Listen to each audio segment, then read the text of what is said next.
Hi, everyone. I'm Elaine Quijano. Welcome to CBSN's special election night coverage of the Florida and Arizona primaries.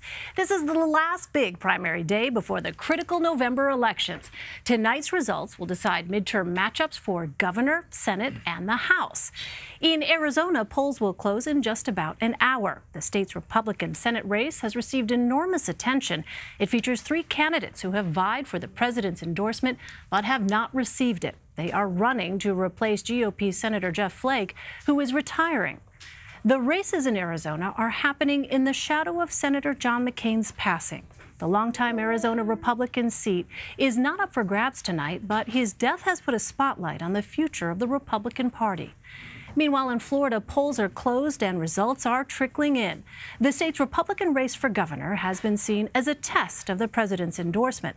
President Trump backed Congressman Ron DeSantis in the Republican primary, and tonight CBS News is projecting DeSantis as the winner. President Trump congratulated DeSantis on Twitter, calling it a fantastic win. Meanwhile, in the Senate race, Republican Governor Rick Scott has won his primary, which means he'll face off against incumbent Democratic Senator Bill Nelson. And that doesn't even include the House races we'll be tracking tonight, along with the interesting storylines on the Democratic side. We have a powerhouse panel to help cover every aspect of tonight's races. CBS News political correspondent Ed O'Keefe. Caitlin Huey-Burns is a CBSN political contributor and reporter for Real Clear Politics. Antoine Seawright is a Democratic strategist who advised the Hillary Clinton campaign. He's also the founder and CEO of Blueprint Strategy. Leslie Sanchez is a CBS News contributor and Republican strategist. But first, let us get to Jim DeFede in Miami. He is a political correspondent with our CBS station in Miami, WFOR. Jim, so much to get to. I'm so thankful that we have your insight. Let's talk about Ron DeSantis, first of all. He has defeated Adam Putnam to win the Florida Republican gubernatorial primary. How crucial was the president's endorsement in this race? Because for a long time, Adam Putnam had the lead, and then the president tweeted about Ron DeSantis, and things changed.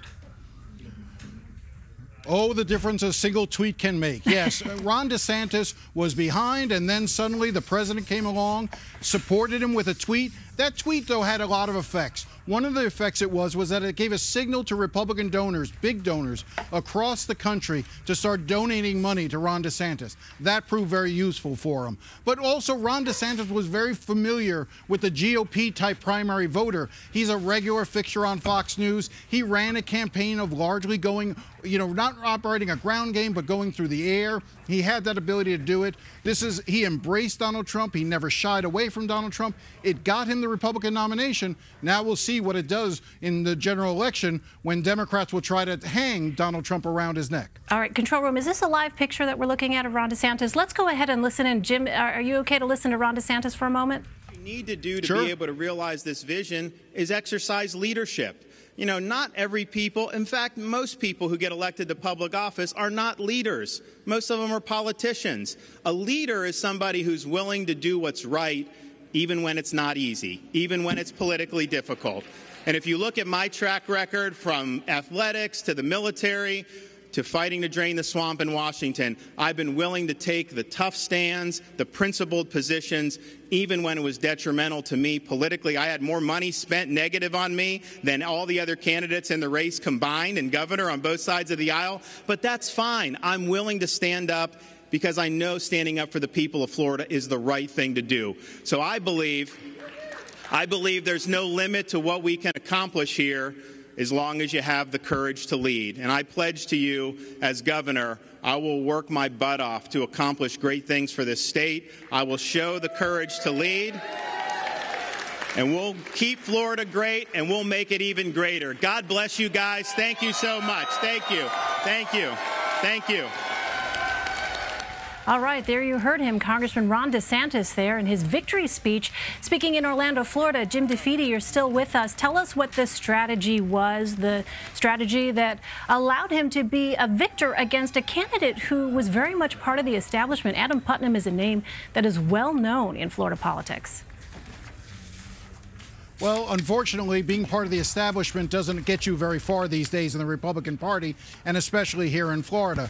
You know, Adam Putnam, his opponent, was cut from the Jeb Bush cloth, but you saw what happened in 2016. Donald Trump came in and wiped away Jeb Bush's legacy in this state when it came to politics. You know, Ron DeSantis did the same thing with Adam Putnam, and that's what you're seeing now. You're seeing that this is the complete takeover of the Republican Party in Florida of the Donald Trump era.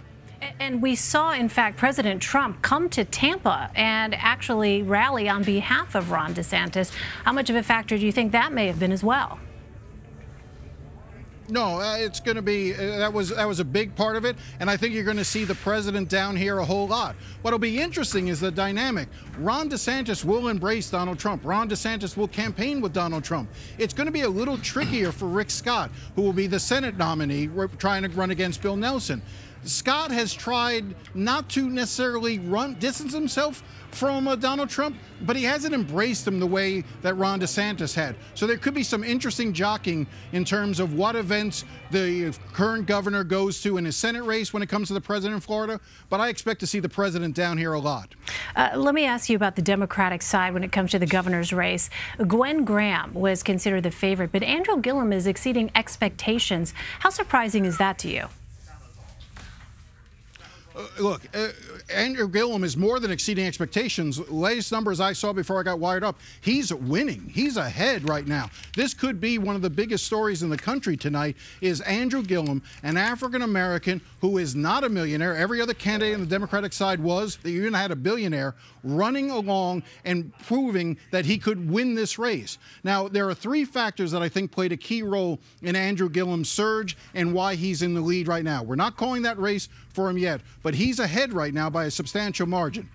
The three factors are, one, Bernie Sanders came in and campaigned with him. That was a huge endorsement for Andrew Gillum. It gave him that progressive label, and Bernie Sanders appearing with him was key. It also meant that a lot of that progressive money came in, whether it was from Tom Steyer or others, really came in and supported him. The second thing that was pivotal was the state stand your ground law. Andrew Gillum was an early opponent of stand your ground. He made that a central part of his campaign. I think a lot of Democrats saw Andrew Gillum's opposition to stand your ground as being something that they could embrace and really get behind. And the third thing, and you can't underestimate this, there was so much negative advertising spent, but none of it against Andrew Gillum. What you had was Gwen Graham running attack ads against other candidates, Philip Levine and Jeff Green. They were all running attack ads against each other, but nobody was taking a punch at Andrew Gillum. And it was for a few things. One, Andrew Gillum was traditionally fourth in most of the polls, so he wasn't leading, so nobody wanted to punch down. And two, nobody wanted to be in that position of attacking an African-American candidate, knowing how vital the African-American vote would be for them in November. Well, that strategy of keeping their hands off of Andrew Gillum appears to have backfired on Gwen Graham, and right now, Andrew Gillum is ahead.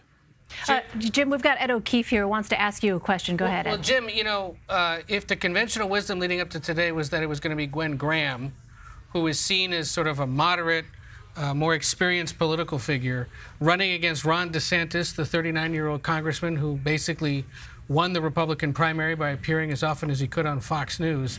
If you set up a race now between a 39-year-old Trump-backing Republican and a 39-year-old mayor of Tallahassee who did it on the back of Bernie Sanders, that scrambles things in a way that perhaps Florida really hasn't seen a race in a few years, because you're going to have, a real partisan Republican running against a real partisan liberal Democrat. What's truly amazing is the Democrats got exactly the candidate they wanted on the Republican side, and the Republicans got exactly the candidate they wanted on the Democratic side. And so each are waiting to sort of tear into the other. And I think that's going to be, you're going to see a very, very nasty race in the months ahead. This is going to be an expensive race. You're going to see a lot of progressive money try to come into the state. You're going to see a lot of conservative money come into the state. And where does that center go? The Democrats have lost the last 5 governor's races by narrow margins. As I said in the last hour when I was with you, 4 years ago, there were almost 6 million votes cast. The separation was about 60,000 votes.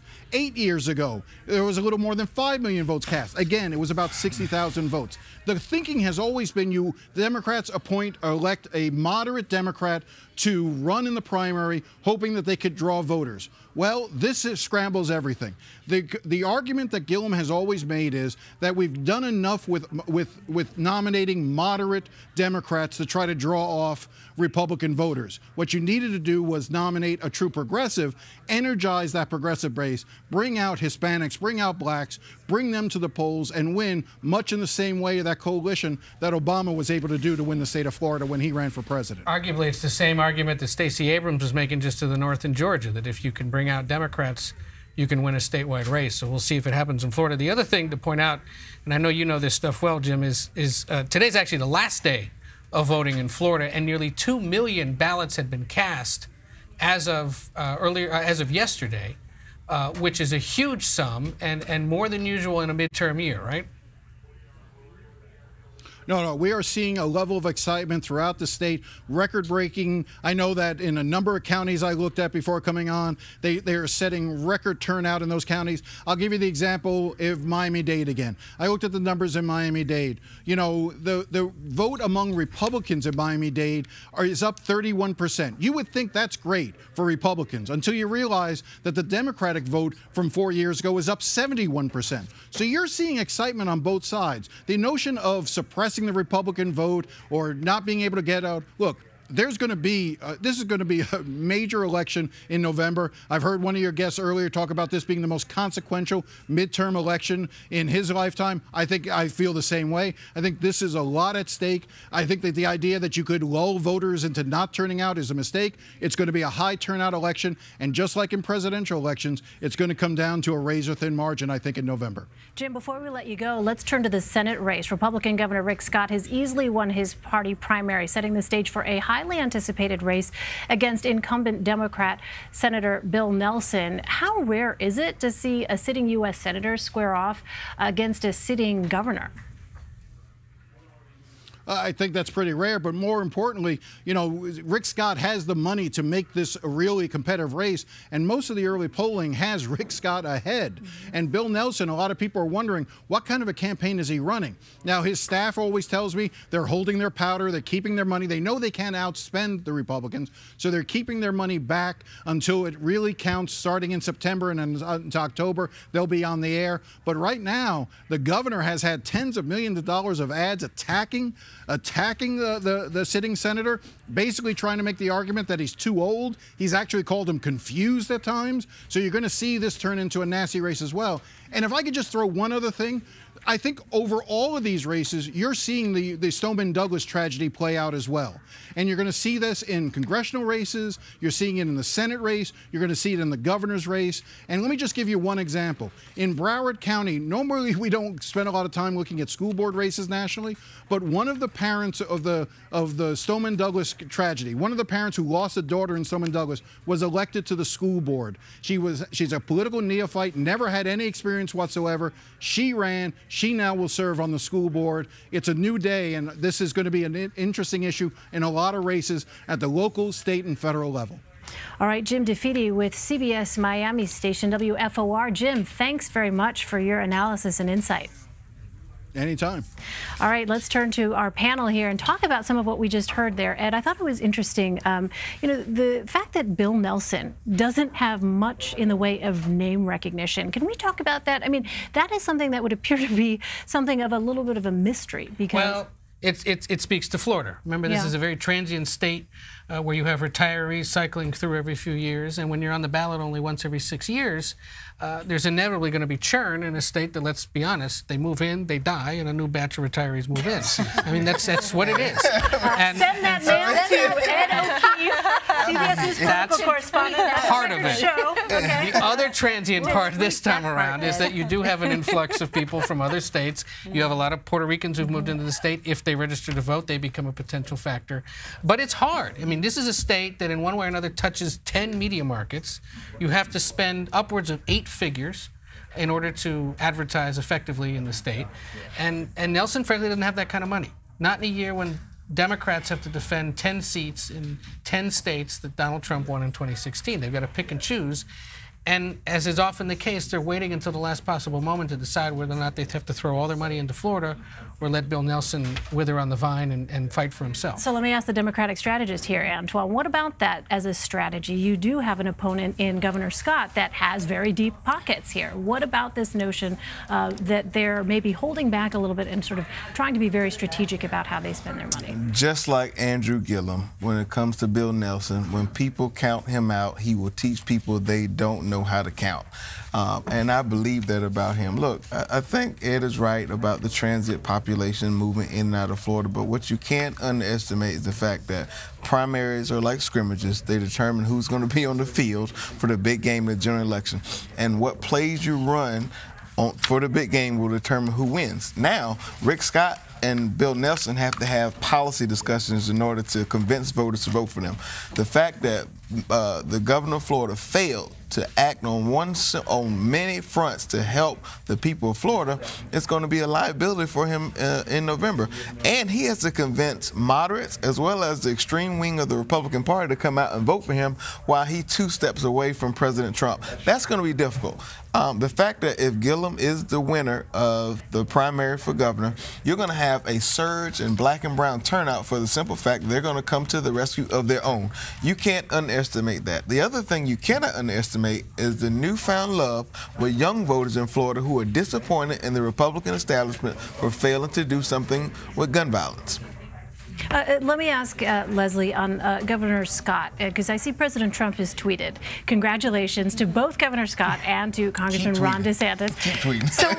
So you have a governor, right? You have somebody in Rick Scott that's trying to walk a line, right? On the one hand, you understand the power of the Trump effect among Republicans. On the other, when you're talking about a general election here, it becomes a much different calculation, doesn't it? So do we have the tweet also from President Trump just so we can show people? He congratulated Governor Scott, and he said, congratulations to Governor Rick Scott of Florida on his conclusive Republican primary win. He will be a great senator. What is the calculus now for Governor Scott going into November? The big question, I think, and mostly his campaign operatives are trying to do the math right now, is determine, can they pick up those moderates? Can they pick up those ethnic minority voters that tend to be more conservative, that would go and get that base Trump support as well? And I think any candidate that does not full-heartedly embrace the president, especially right now, that's on the Republican side, is going to be really in a difficult situation, because clearly the ones who have given him that full bear hug are the ones that are prevailing. And in Florida, it's going to be just like every other state. In the primary. In the primary, but as the president is going to nationalize this and galvanize his base to really get out there and make this competitive, those voters are going to turn out for Scott. Well, at an event yesterday, President Trump reportedly called the November elections a referendum on him. He also warned if the GOP loses, there will be violence. Ed, you spoke with a group of Florida voters last month about their top issues, and I want to play some of that sound.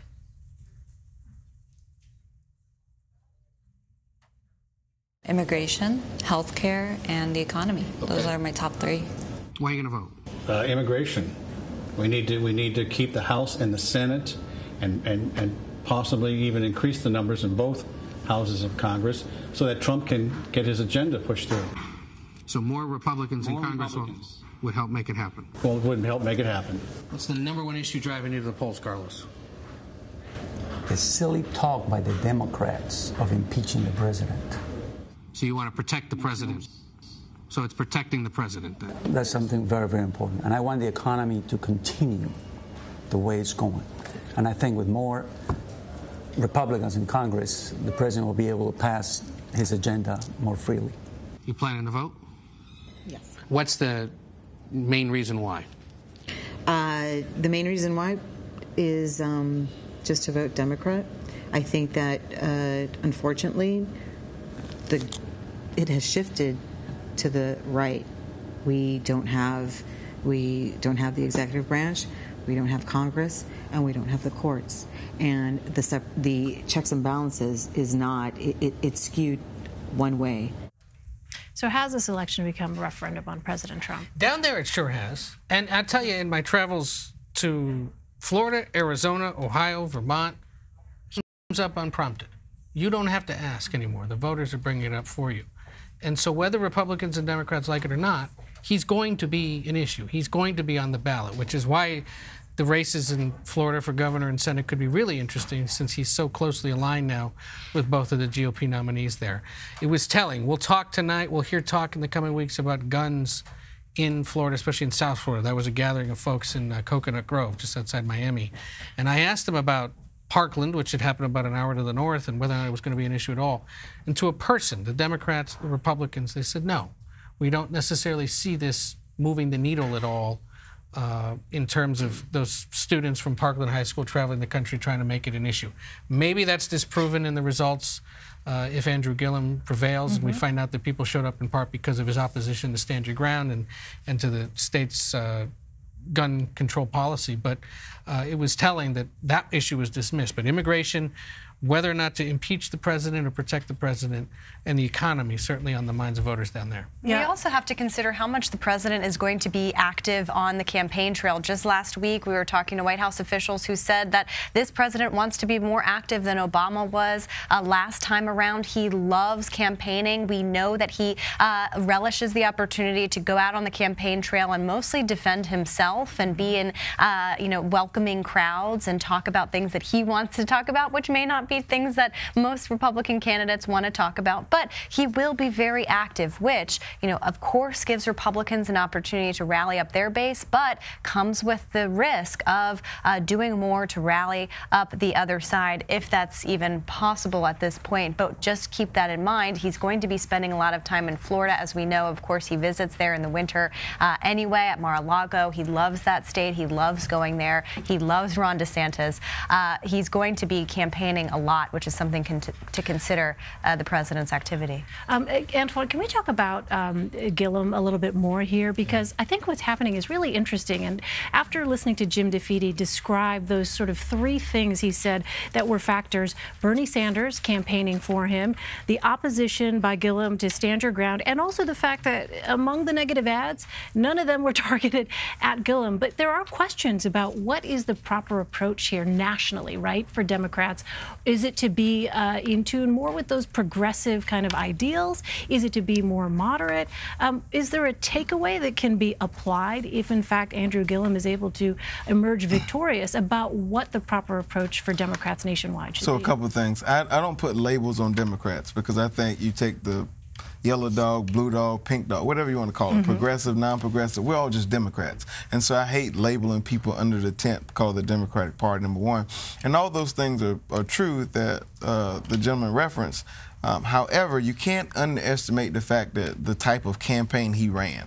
He ran a high-tech and a high-touch campaign, which is part of the failure, I feel like, that Hillary Clinton did not do in 2016. And the fact that he's activated people who are normally not involved in the process is very telling about the results in the surge in turnout, particularly among black and brown voters. I guarantee you, when we calculate the tabs tonight, we will see that there will be historic gains among African-American, black and brown voters in the state of Florida. How did he activate them? High-tech and high-touch. What does that mean? That means doing traditional grassroots, knocking doors, faith-based stuff, robocalls, African-American radio, etc. But the high-tech component, whether it's digital, whether it's emails, whether it's air game with TV, doing text messaging, all the non-traditional things that African-American candidates, progressive candidates haven't done in the past. The other thing, with President Trump comes some of his friends, but all of his enemies. And there are a couple of things that drive out voters in elections: fear, anger, confusion, and frustration. I think those things will be a big factor for the U.S. Senate race and the governor's race in Florida and in other places like Arizona. What do you think, Leslie, as a Republican strategist, when you hear that?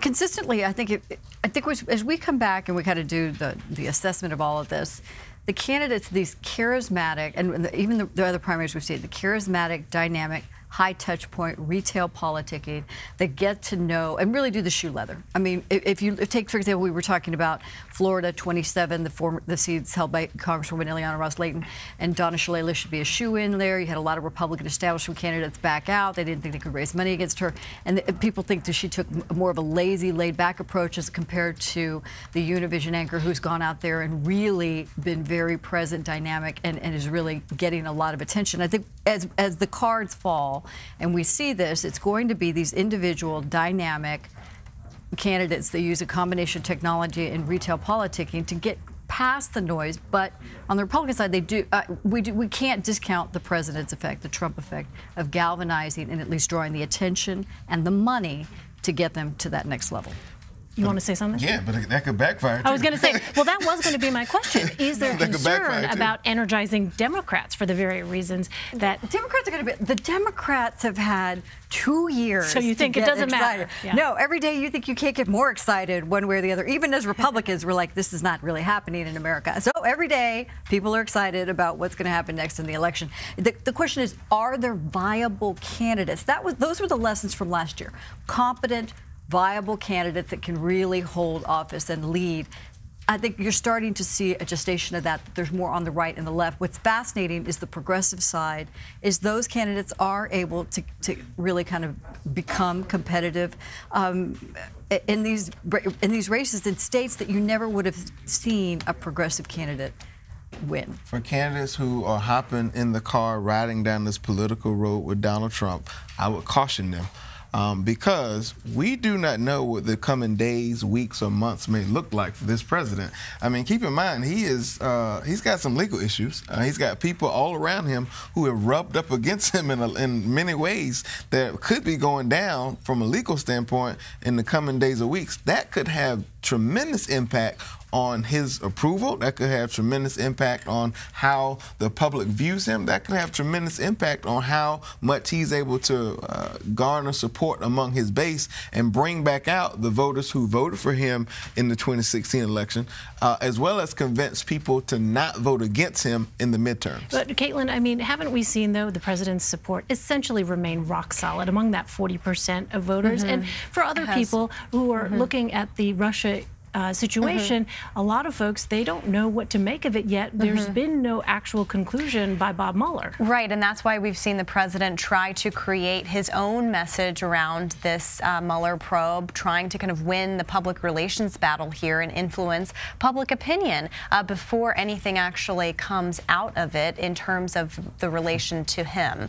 I think what's really interesting here, too, is that, you know, the map is not the same everywhere, right? We've got a lot of competitive House races for Democrats, but we also have a lot of competitive Senate races for Republicans. Now, the House is where the concerns about impeachment lie, of course. So that is really the big kind of key issue here. And along with that turnover comes all the turnover of chairmanships and kind of the inner workings of Congress. And we've seen that game before. But on the Senate side, you know, Republicans are very happy with what their prospects look like, taking over some of these Senate races, especially as we were talking about judges. The Senate confirming judges at a near record pace, a near record amount of federal judgeships still open. So these are some of the kinds of things. You know, you are going to see Republicans on the House side try to localize their races.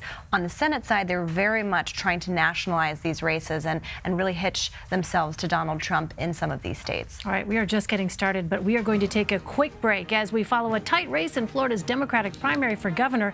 This is a live look at Andrew Gillum's watch party in Tallahassee, where excitement is clearly building. More primary coverage after a quick break. You're streaming CBSN.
Welcome back to CBSN's campaign coverage. We are watching this live picture here out of Tallahassee, Florida, where there you see one of the candidates in the Democratic gubernatorial primary about to take the podium. Andrew Gillum there was in a tight race.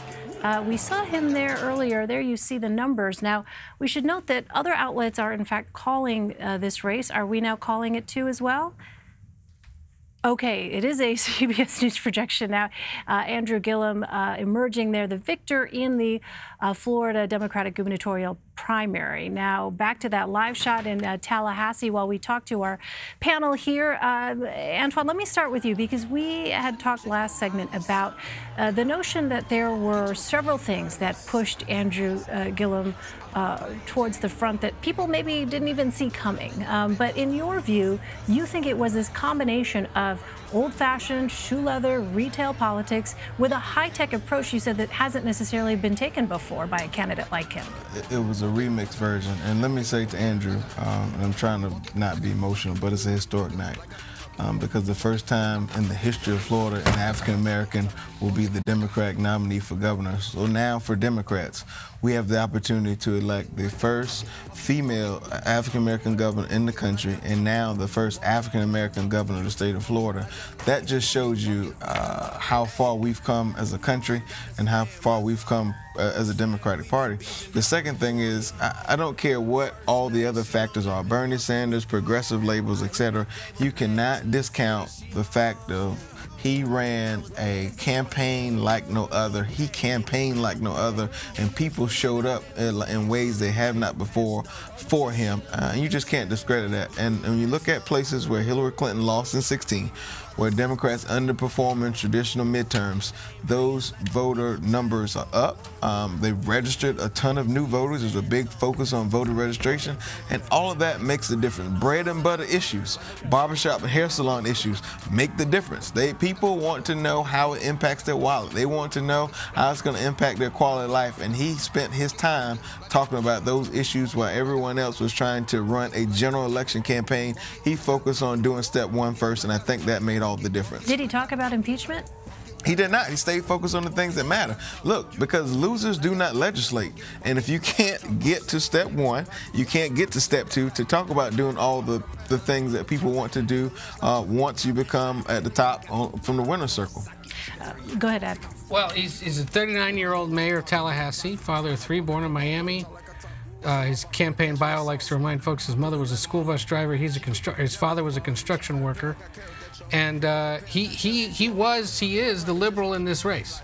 Make no mistake. And I checked with one progressive activist who's been on the ground in Florida with the Gillum campaign for the last few days, and this person said that he overperformed in Broward County and Hillsborough County relative to the early vote, and got a big surge of support from indivisible-like groups in Hillsborough County, which is the one that encompasses Tampa. But he's speaking now. Why don't we listen to him?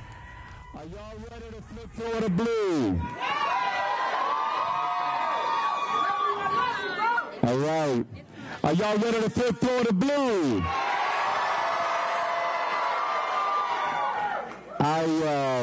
I got to tell you all, I am overwhelmed.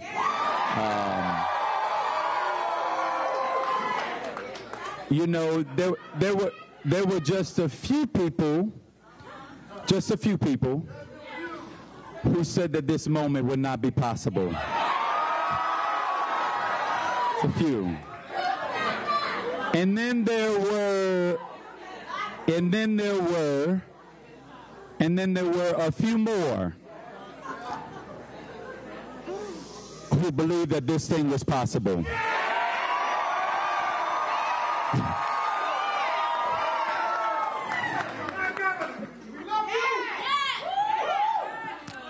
I realize that for some, they are just tuning into the possibility of what this means for all of us, right? There's some. And I want you to know, as I have said, as I moved all across the state of Florida, that this thing is not about me. It never has been, and it never will be. This race is about every last single one of us, right?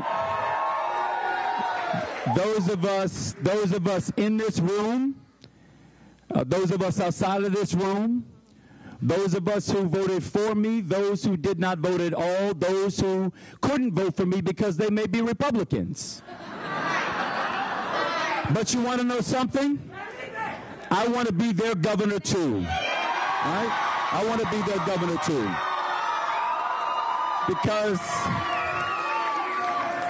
Because our story, as y'all have heard me say so many times over the course of this race, our story, for me, began down in Richmond Heights and Miami-Dade County, to my mother Frances, who's here with me, who was a school bus driver, and my daddy Charles. And my daddy Charles, growing up, who was a construction worker. In fact, when my father didn't have construction work to do, you would find him on a street corner selling fruits or vegetables. On Saturday morning, he would set up his fruit stand and his flower stand across the street from the cemetery and sell flowers to bereaved families. Between my mother and father, they are the best examples of hard work that I know to this day. They're the ones. They are the ones who have taught me what persistence is. Before I could define the terms of the word, I knew what it meant not to quit. I knew what it was to persevere. I knew what it meant to silence and quiet the haters, right? The naysayers. I love you back. I love you back. But because of their example, it instilled in me a quality of hard work that I'll never forget. As the fifth of 7 kids and the first of my siblings to graduate from high school and the first to graduate from college, you can't tell anybody in our family we don't know what it means to see intergenerational poverty interrupted at the hands of a good public education. It is those very same GHS, my high school. It's those very same public school teachers who poured into me, who told me I could when I thought I couldn't, who told me that I could go further even when I thought I had reached my limits. It was those teachers who made it possible for me to go to college at the Florida Agricultural and Mechanical University. FAMU. I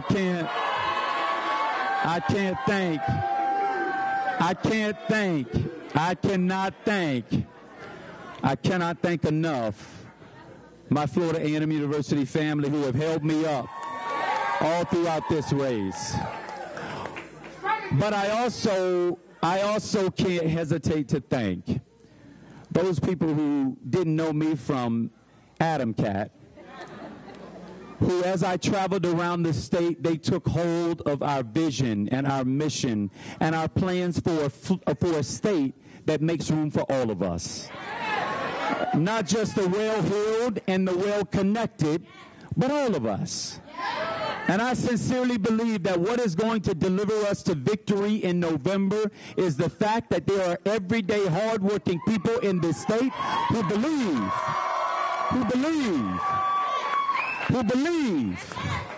that they deserve a voice in our government too, and we're going to give it to them. We're going to give it to them. The point has never been lost on me that my name on the ballot is simply a vessel. It's simply the name. But what is underneath that name are all the issues that we care so deeply about. What's beneath my name is the belief that we ought to pay teachers what they are worth for doing the most difficult job that exists on earth. What is beneath my name is our belief that our public education system and our public tax dollars ought to be used for the public education system to educate and lift all kids. What is beneath my name, what is behind and beneath my name is a belief, a very deep and passionate belief, that anybody who works a full-time job, who gets up every day of the week, who spend 40 hours full-time giving themselves and their life into their profession, into their work, it is my belief that they ought to earn a wage that they can live on and not be paid poverty wages as they render service into people into this state. What I also believe is that folks ought to be able to work one job, not 2 or 3, but one full-time job as a way to make ends meet. What is beneath my name is the belief that we deserve a governor who actually believes in science. Actually believes in science. Who is going to arrest back control of our Department of Environmental Protection and make it mean something again. Where we have clean air to breathe, clean water to drink, oceans that are not contaminated with red tide and blue-green algae suffocating off our sea life. There's not a profit margin in the state of Florida that ought to be able to rob us of those elements of clean water, clean air, and good oceans. What is beneath my name is a belief that we have to treat healthcare in this state like a right and not a privilege. I believe that. And it begins by expanding Medicaid for over 700,000 of the most medically needed people in this state. You can also rest assured that when I'm governor of the state of Florida, if the president decides to send us $2.4 billion to build high-speed rail across the I-4 corridor, we're going to bring that money right here into the state of Florida. Right? Right? Because the truth is that these aren't Republican or Democratic issues. The job of the governor of the state of Florida is to do what is in the best interest of the people of the state of Florida. I look forward to being that governor because I know that beneath my name is also a desire by the majority of people in this state to see real criminal justice reform take hold in the state of Florida. The kind of criminal justice reform that allows people who make a mistake to be able to redeem themselves from that mistake, return to society, have their right to vote, but also have their right to work, to earn a good wage. You all, this is not my moment, this is our moment. This is our moment. We could not be here today were it not for the struggle, the contributions, the hard work, the organizing, the self-organizing. The folks who, when we went into places and we didn't have flyers to hand out, I went back a week later and they had made their own flyers, right? The places where we had no volunteer organization, people began to self-organize and volunteer. We're in this place because of the everyday people of this state, and I can't go any further without at least acknowledging that I'm here because I'm buoyed up on both my left and my right side. My rib, the wind beneath my wings, the woman who makes me smile just a little bit wider. The woman who, in my absence, has been an amazing mother, an amazing partner. And y'all, she's going to be an amazing first lady for the state of Florida. My wife. I love you. I love you, baby. Love you.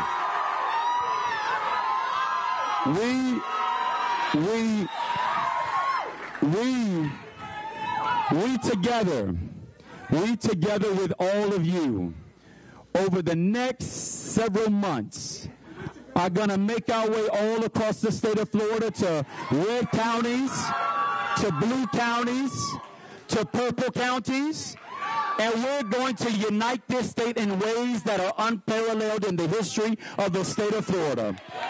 We're going to bring people together not off of our superficial differences, race, color, sexual orientation, who we choose to love, right?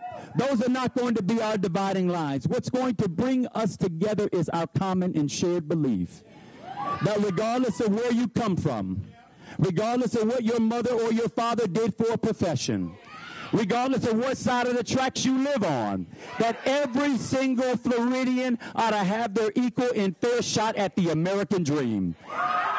But what we're also going to do over these next several months is we're going to make clear to the rest of the world that the dark days that we've been under coming out of Washington, that the derision and the division that has been coming out of our White House, that right here in the state of Florida, we are going to remind this nation of what is truly the American way. What is truly the American way, which simply is that you can start from the bottom, Richmond Heights, South Dade County, and make your way literally to the top of this state. And be of service to all people, have a message of love, of unity, of connection, of common sense, of decency, of what is right and not what is wrong. And that message is big enough, it's wide enough, it's deep enough to hold all of us, right? It is. And so in the words of my grandmother, who growing up used to regularly anoint my head with oil, she would say a blessing over us, a mantra, if you will. She would say, boy, go to school. Mind your teachers. Get your lesson. And one day bring that education home. She would say, bring it home for your little brother and your little sister who don't know what it is yet. Bring it home for that little boy who you play with down the street. God knows where he's going to end up. Bring it home for your mama and your daddy who get up every day to go out there and work on somebody else's job, to keep a roof over your head and clothes on your back and food on the table. Bring it home. As I've said time and time again, I didn't always know what my grandmother was communicating to me. But I would come to learn that what she was saying was, baby, it ain't just about you. That it's not even just about your brother and your sister. It's not just about your friend down the street. It's about all of us. There was a belief that if I went far in life, we would all go far in life. That if I did good, we would all do good. Well, Florida, y'all know what? We got to bring that sense of community and collection and collectivism back to the state of Florida. That the way the state of Florida does good, the way of the state of Florida to be a leader again, is not for us to pray for somebody else's defeat or demise, but for us to figure out a way that we can create a boat that all of us can ride in, because I truly believe that a rising tide does lift all boats. And you want to know something? Right here in the state of Florida tonight, we have shown the rest of the country that we can be the David in the situation where there's a Goliath. That you can be the non-millionaire, you can come from working class family, and you can make your way to the top. Well, y'all, let me be very clear. Let me be very clear. We've got a few months to go, and we've got to redouble our efforts as we go forward.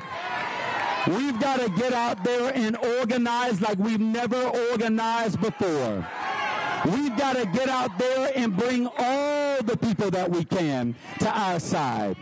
We've got to do that, y'all, not by being hateful, not by being derisive or divisive, but by reminding Florida of who we are, and by reminding the country that, you know what, the American way still lives, and if the state of Florida has to show the rest of the world, then let it begin right here tonight. Let it start right here in the state of Florida. As I conclude, I want to give a personal word of appreciation to all four of my opponents. They were worthy opponents. They all had their own visions for the future of this state. And now it is time for all 5 of us to come together and to work together, to move our state forward. I have already spoken with Chris King, Phil Levine, and Gwen Graham this evening, who both offered their words of respect and also their words of support. And so now, y'all, we've got to do everything that we can because we're on the way home, but we ain't brought it all the way home yet. All right? So what we've got to do now is commit ourselves to bringing it home, not for me, not for just those of us in this room, but for the names that we can't call and the faces that we can't recognize. We're going to bring this thing home. Y'all, tonight, as the mayor of Florida's capital city,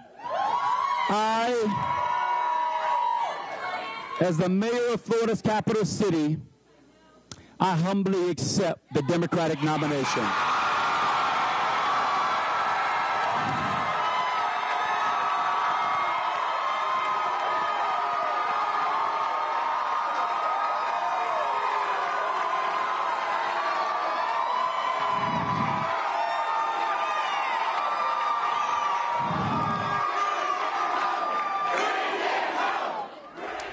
You've been listening there to Tallahassee Mayor Andrew Gillum, who has won the Democratic nomination for governor. You heard him addressing his supporters there in his victory speech in Tallahassee. And as he was speaking, we saw a tweet from Senator Bernie Sanders. Part of Andrew Gillum's campaign included an endorsement from Senator Sanders. And let's listen back in. Is he speaking again? And my hardworking father, my loving wife, my 3 kids, my mother-in-law, my brothers and my sister, on behalf of all of you and on behalf of all of the people of the state of Florida, we accept this nomination and look forward to November 6th, when I am elected the next governor of the great state of Florida. God bless you. Let's bring it home. Okay, and now we believe he has concluded his victory speech there. But Andrew Gillum, in his quest to become governor, if elected, he would be Florida's first African-American governor. You heard him there talk about his supporters. There's the tweet from Senator Sanders that I mentioned a moment ago. He said, "Congratulations to Andrew Gillum on his victory. Tonight, Floridians joined Andrew in standing up and demanding real change and showed our nation what is possible when we stand together. Let's make history this November and make Andrew Gillum the governor of Florida." Ed O'Keefe, let me start with you. First of all, you know, the party, the Democratic Party, has been looking for the direction that will be a successful strategy, right, to try and defeat Republicans. And you've seen progressives, you've seen sort of moderates take varying approaches here. How significant is it now that you have someone like an Andrew Gillum who has pulled off what, in many respects, is an upset win in that particular race with Bernie Sanders' endorsement? This is a far bigger prize for the progressive or liberal wing of the Democratic Party than that Queens congressional seat that's been won by Alexandria Ocasio-Cortez. Make no mistake about it. Winning a primary in the swingiest of swing states in this country is a big deal. And Andrew Gillum, the 39-year-old mayor of Tallahassee, did it with the support of Bernie Sanders, with the support of Tom Steyer's Next Gen organization, with the national endorsement from Indivisible, the group that, of course, has formed grassroots networks all across the country since Donald Trump was elected. Raised a big amount of money just in the closing days and was able to pull it off tonight in an impressive way, and did it in Broward County in the south, did it in Hillsborough County in Tampa, up in the north where he enjoys his base of support. And it's a considerable victory, and again, I think far more significant than the movement that Ocasio-Cortez started here in New York, because if you can do it in a state like Florida, I suspect we're going to hear a lot of liberals and progressives say, then you can do it just about anywhere. Antoine, what's your take on this victory? Well, I think that it takes many parts to make a car run. You need the engine, you need transmission, you need lights, you need tires, you need all the things. So I think Bernie Sanders and all the groups that Ed mentioned are just parts to the car that make this car run down the road as the way it did tonight. What I think happened tonight was that I think Andrew's campaign set a tone for, or a model for what Democrats are going to need to do to be successful in November. The truth of the matter is we've tried to play cute in the South and run the campaigns, right? We've tried to have these moderate candidates and try to run away from our base. But Andrew and Stacey Abrams showed that when you take care of home first, everything else becomes easy. And if we continue this strategy of taking care of the base, making sure the base turn out, as Doug Jones did, with 98% of African-American women who show up to support for him, as Stacey Abrams did, as Andrew did tonight, then we will be well positioned to win in November. Yeah, go ahead, I was going to say, especially since he's running against Ron DeSantis, who is going to be, this is going to be a test of base electoral politics, really, in a state like Florida. Right. All right. We have so much more to talk about, but right now we're going to take a quick break. Much more primary coverage is ahead as polls get set to close in Arizona. Remember that? You're streaming CBSN. Stay with us.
Hello, I'm Bill Whitaker with 60 Minutes. We'd like to speak with Congressman Marino.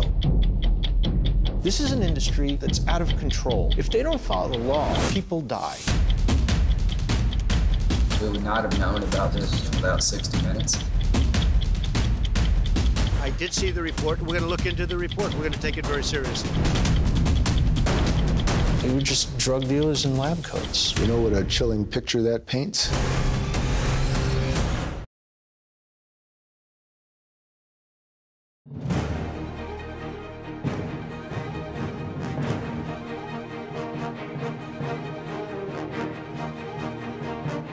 Hi, everyone. I'm Elaine Quijano. Welcome to CBSN's special election night coverage of the Florida and Arizona primaries. This is the last big primary day before the critical November elections. Tonight's results will decide midterm matchups for governor, Senate, and the House. In Arizona, polls have now just closed.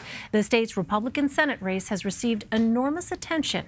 It features 3 candidates who have vied for the president's endorsement but have not received it.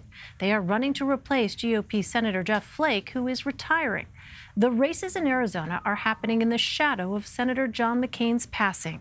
The longtime Arizona Republican seat is not up for grabs tonight, but his death has put a spotlight on the future of the Republican Party.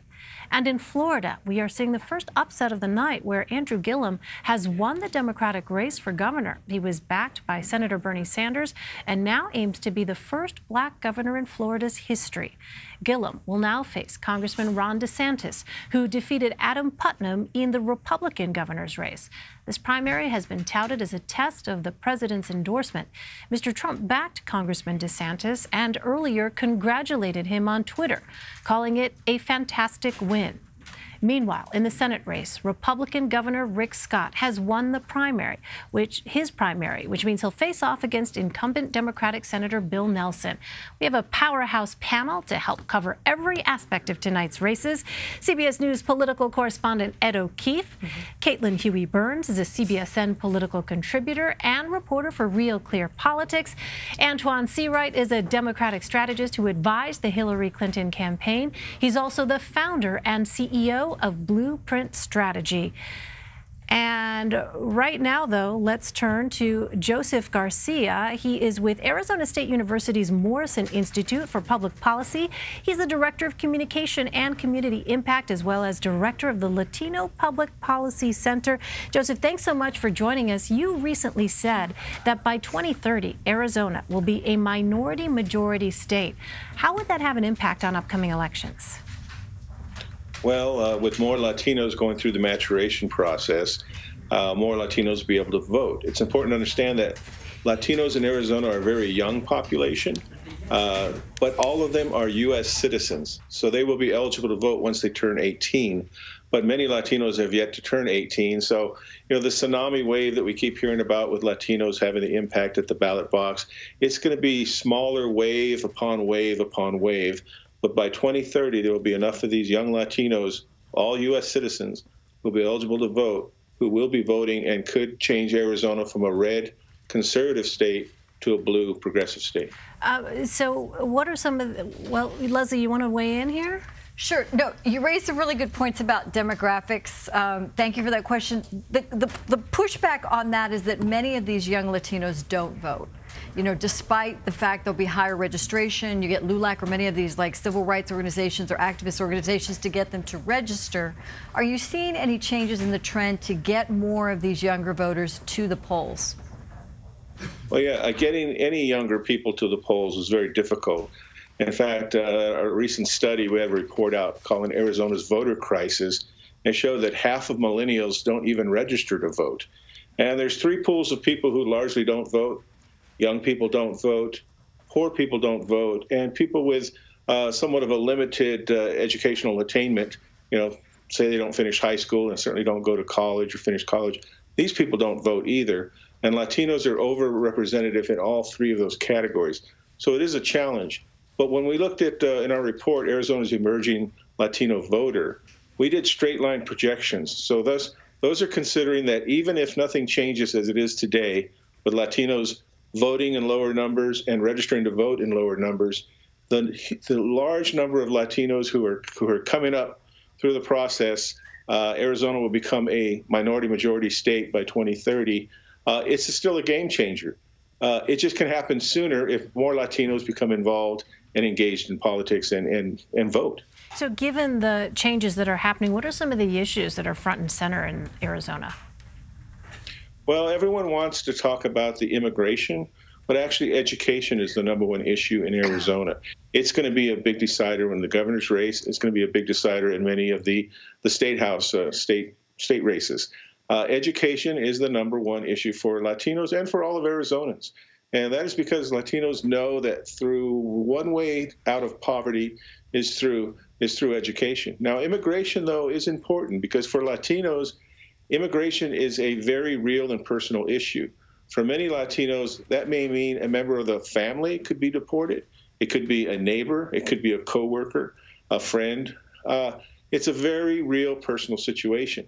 For many non-Latinos, when you talk about immigration, it is more of a political rhetoric discussion. They're not personally impacted. They're not going to know anybody who has been deported or faces that. So immigration is a key issue. It is not the #1 issue. Are there any particular races in the state this year that are considered more competitive when it comes to the Latino vote?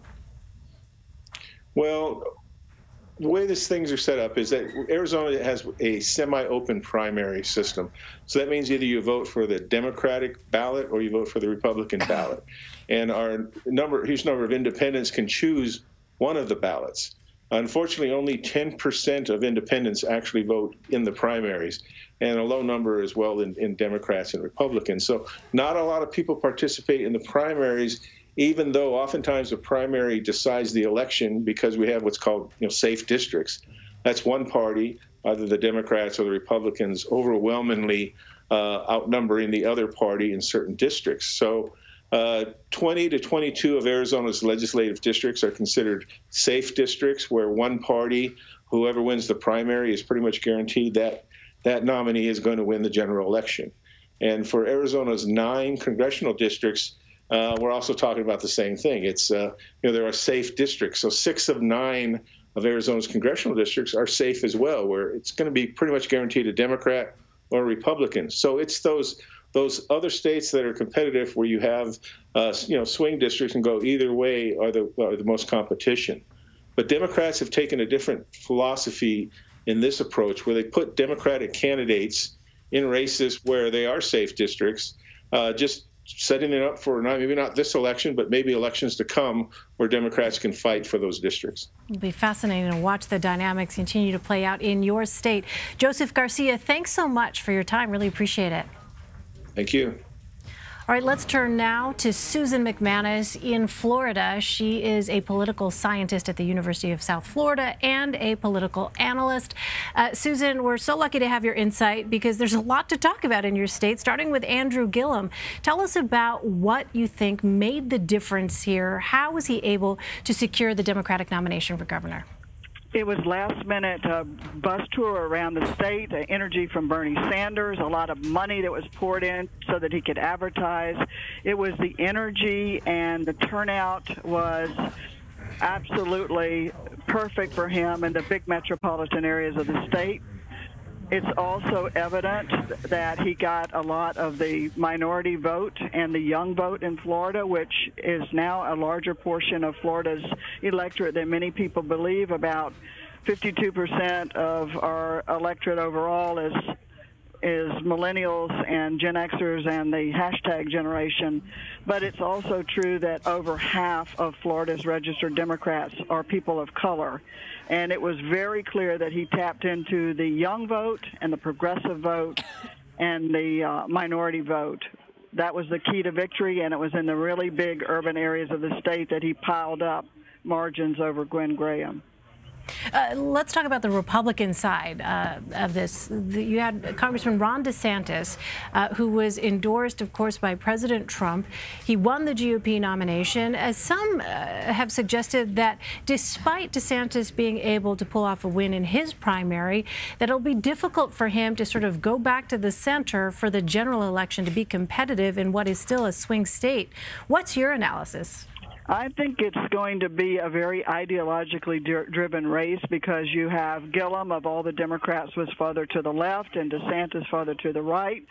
They're both going to have to pivot and try to reach the middle because 28% of Florida's registered voters are not Democrats nor Republicans. Now, DeSantis, of course, tapped into the strong Trump support. It was really unclear as to whether he could really rally these sometimes voters that voted for him in a midterm election, but he was certainly able to do that with votes. I mean, with a big rally here in Tampa and constant tweets and so forth. But it was also the case that Putnam had a little bit of a problem with the fact that he had been in office a long while. So I think longevity in office is not an asset in this particular election cycle. It's something that we're also watching for Senator Nelson from Florida on the Democratic side. But both of these candidates are going to have to pivot to the middle. Susan, it's Ed O'Keefe, and we should remind viewers, Susan is one of the premier experts on Florida politics. If you're an out-of-town reporter who needs to know about Florida, you call Susan McManus, and she tells you everything you need to know. So, Susan, I'm curious, set this race now between two 39-year-old ideologues against the history of Florida, especially the modern political history of Florida. How's this race going to shape up? And where is this race going to be won for either of these guys if they've got to go find independent voters across the state? It's clear that it's going to be won, I believe, in the suburban areas of the state, the swing voters where you have families, the bellwether kinds of counties where you saw voters who voted for Obama but also then voted for Trump, that kind of voter. I think that that's going to be a big battleground. And, of course, our electorate's changed so much. For the last couple of years now, we've bitten back into the situation where we have 1,000 people moving in every week or so. So our whole population has grown, and our electorate has grown several million. So I think the demographics of the state have shifted a little bit, which is why you really have to constantly look at the changing demographic makeup of our state for both parties and also for the no-party affiliation. By the way, the large no-party affiliation part of our electorate is largely younger voters. In fact, the hashtag generation 18 to 21-year-olds, 40% of them are registering as no party affiliation. So that's why I say this large clump of no party affiliation, and even a lot of the newly arrived Puerto Ricans are registering as no party affiliation. So I think when you have that situation, you can't rely just on party. You have to talk about other kinds of things that make people energized to vote in a midterm election. I've just learned something, Susan, this hashtag generation. I'm not familiar with that. So 18 to 21-year-olds, that's what you refer to as the hashtag generation. Well, the Pew Research Center calls it Generation Z, but I've renamed it the hashtag generation. Okay. I like that. You heard it here first. You heard it here first. Let me ask you about Democrats in particular, because it's been 20 years since Democrats have won the governor's race in the state of Florida. What do you think the particular challenges have been for Democrats when it comes to that particular contest? A lot of it has been turnout, and this is one of the things we were really watching tonight was what would turnout look like in the, registration, Democratic registration-rich Southeast Florida. In particular, we were watching Miami-Dade, but most importantly, Broward County, which, of course, was one of the late ones to come in that everyone was watching closely, because in the past, it's been the minority vote in those key counties with large Democratic constituencies that have not turned out in midterm elections. It's cost Florida Democrats a couple of gubernatorial elections, and some could argue even it cost them the presidential race last time. I'm just curious, too. We were talking to a reporter from WFOR, our CBS Miami station, who said for Andrew Gillum, among the things that helped push him to victory were the endorsement from Bernie Sanders, but also Mayor Gillum's opposition to stand your ground. And I wonder, what is your sense of how the issue of the Parkland shooting, how the issue of guns generally should be viewed in the state of Florida? Well, it's obviously what many have described as a major issue for Democrats, and certainly Gillum in his acceptance speech tonight really talked about that a lot. And Stand Your Ground has been a very mobilizing kind of issue for young people, progressives, and particularly people of color in our state, and it's, of course, under attack again. I also think that another huge issue is the environment. And again, I point to the generational shifts in Florida where you have this larger young demographic now that can be described as only the environmental generation. And I think that that's probably equally as much of a draw to the younger constituents, Democrats especially, as the gun issue. Let's talk about the Senate race. You have Republican Governor Rick Scott winning his primary, which means he'll face off against incumbent Democratic Senator Bill Nelson. This is already the most expensive race of the 2018 midterms. That is with Governor Scott outspending Nelson by a 4-to-1 margin so far. How big of a factor is that? Well, it's still a tied race. I mean, this is one of those kind of races that sort of looks like vintage Florida. After all, the last two governor's races and the last two presidential contests, the winner has only prevailed by 1%, and it looks like this could be another one of those kinds of races. But you have the case, I think, of where the Senate race is, in a way, going to be affected by the governor's race because, in my opinion, I believe that the governor's race is going to be a bigger drawing people to turn out to vote than is the U.S. Senate race. But it's going to go down to the wire, and millions of dollars have already been spent. Each of the candidates has a dimension that the other one is going after, and, of course, the environment's one, and health care is another. But it's one of those races right now that is not as exciting right now as the governor's race, but its importance of national consequence means that the fight will be to the bitter end. Democrats desperately hanging on to hold that seat, and Republicans just fighting like crazy to pick one up to offset some they might lose somewhere else. All right, Susan McManus, whom our Ed O'Keefe describes as a sage expert on all things Florida politics, we're grateful for your insight. Thanks so much. Thank you for having me. Good night. Let's turn to CBS News Director of Elections and Surveys, Anthony Salvanto. So, Anthony, tell us what you're seeing there. Yeah, well, first of all, let me put the money issue and the spending, what we think is going to be a very expensive Senate race, as you said, in perspective. Florida is a swing state. It is also one of the few swing states that covers really expensive television markets. So other big expensive states like New York or California aren't swing states, but Florida is. So it's expensive to run there. And let me show you the Gillum race here in the Democratic primary, and the professor mentioned some of this as well. These areas that you see down here that are shaded in a little bit of this purple gray, Miami-Dade, Broward County, these are places where Gillum did do well, did run up some of those margins. Even up into Palm Beach here as votes come in, a narrow one, but he holds it even there. You go up here, look at Orange County, that's the Orlando area. So definitely in the cities, he was able to run up some of those margins and, as you mentioned, pull off the upset. Rick Scott comfortably winning throughout, so that sets up the Senate race, and that's what you see in Florida as we then wait to see what happens now. Polls are closed in Arizona, but we don't have any data in from there yet, Elaine. All right, Anthony Salvanto. Anthony, thanks very much. Let's go back to our panel here and chew on some of what we heard from Susan McManus. It's really interesting to hear Caitlin, Dr. McManus talk about the fact that, you know, the idea of swing counties, these suburban voters, are going to be really some hard-fought battleground territory for candidates.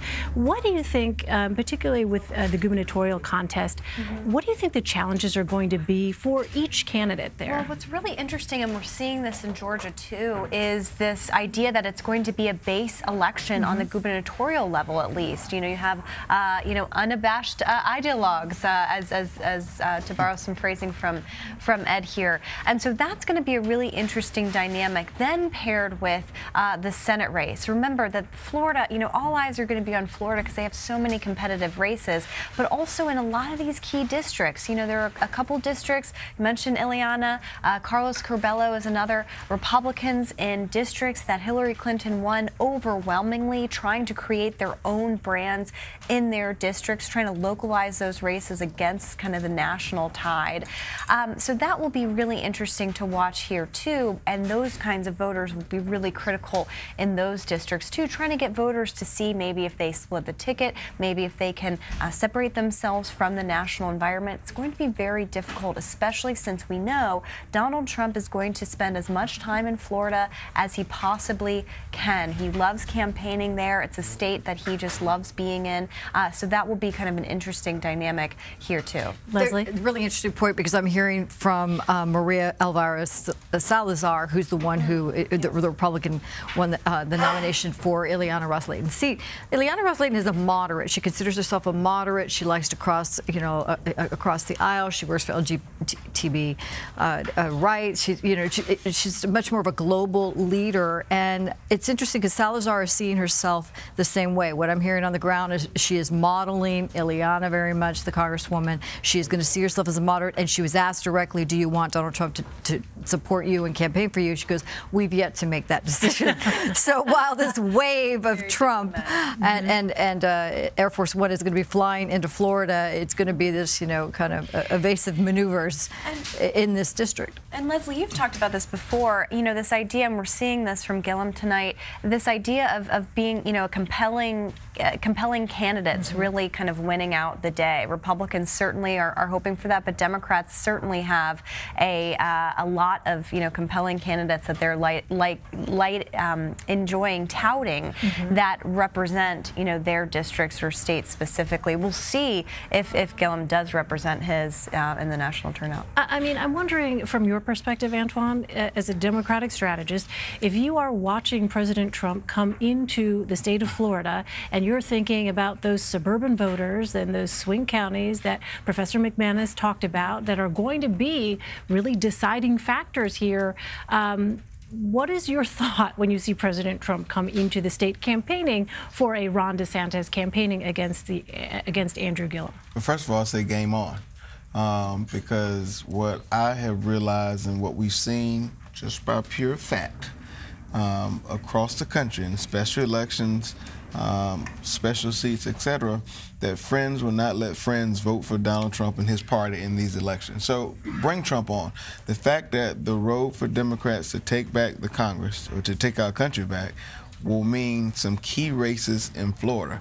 And guess what? In those places, and I know this for sure, the president is not the most popular person. So the fact that you have candidates trying to run full steam backward away from him as he comes into the state, that means he's going to suppress a lot of voters in those places where the GOP will need to win in order to win the state versus the Senate and the gubernatorial race. The other factor is that the professor talked about the surge in the number of people moving to Florida per week. If you look at where those people are moving into, and if you look at where they're coming from, you can almost coin them in the Democratic or lean Democratic category. That's a big get for a place like Florida. That's a big get for a progressive candidate like an Andrew Gillum. That's a big secure get for a Bill Nelson, who is a very moderate senator. You won't find him taking on the progressive issues in the Democratic Party. So I think all those things position Democrats to be successful in November. Now, anything can happen. Listen, the car can drive off the road at any point in time, but I think we're well positioned to be okay in November in Florida. But to the two strategists, if you're Bill Nelson, you have to run a slightly different race than Andrew Gillum probably to win, and if you're Rick Scott, you have to run a slightly different race than Ron DeSantis to win. I gotta believe Gillum being the nominee helps Nelson with, as you coined it, the black and brown voters of the state.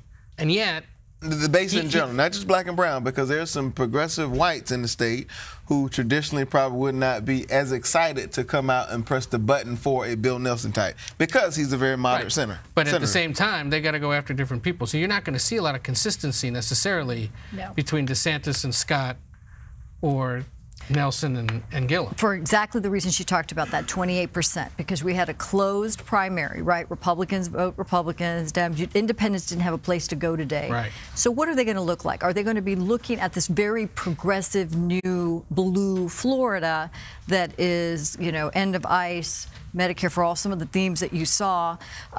What is interesting, though, I would say this, is that I think what you saw with Graham tweeting right away, trying to coalesce that Democratic base. We don't do that on the right as fast.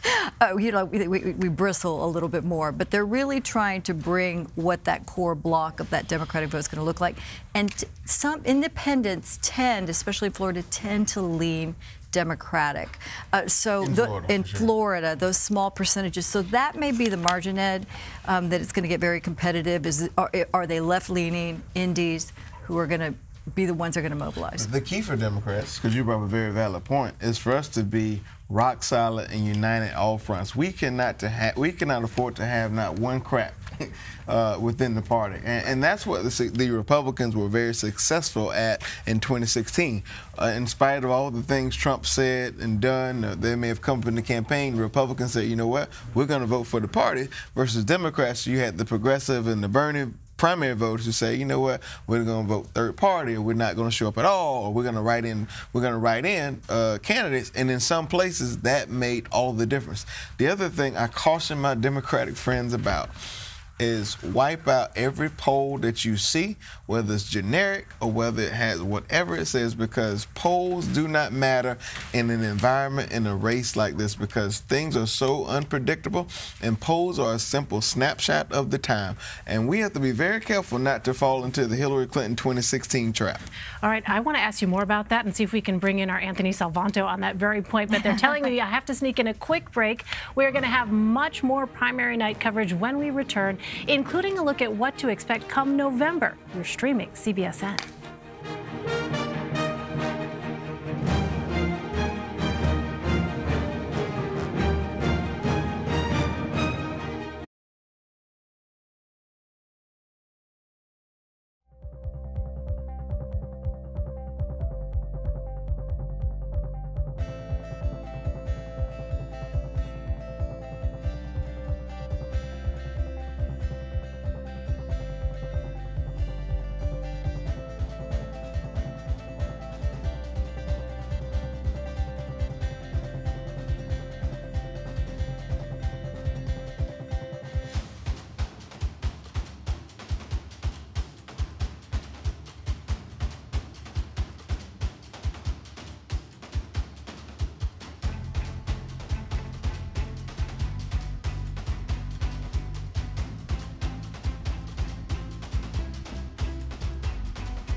We're launching a new series called Pay Attention. John is our guinea pig as we explore the impact of technology on our ability to focus. You can go off down a rabbit hole that tells you, and here I'm now getting an Instagram photo, the text. Today I've gone without technology, and increasingly I've had this hunted feeling. You're stepping in the way of a habit. It's hard. Having that focus back was nice. It's not about throwing away your phone. It's about your relationship with your phone.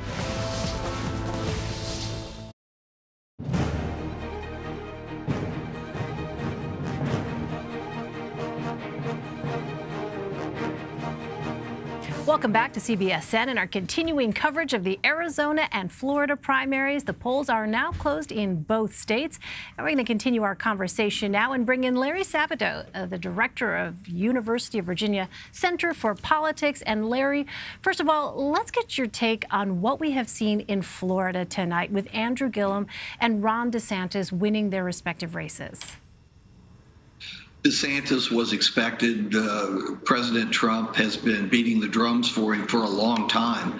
And Trump is actually more popular, or has maintained his popularity in Florida much better than he has in other states. There's some kind of tie there beyond winning the election in 2016. So DeSantis, as expected, defeated the original frontrunner by a mile, Adam Putnam.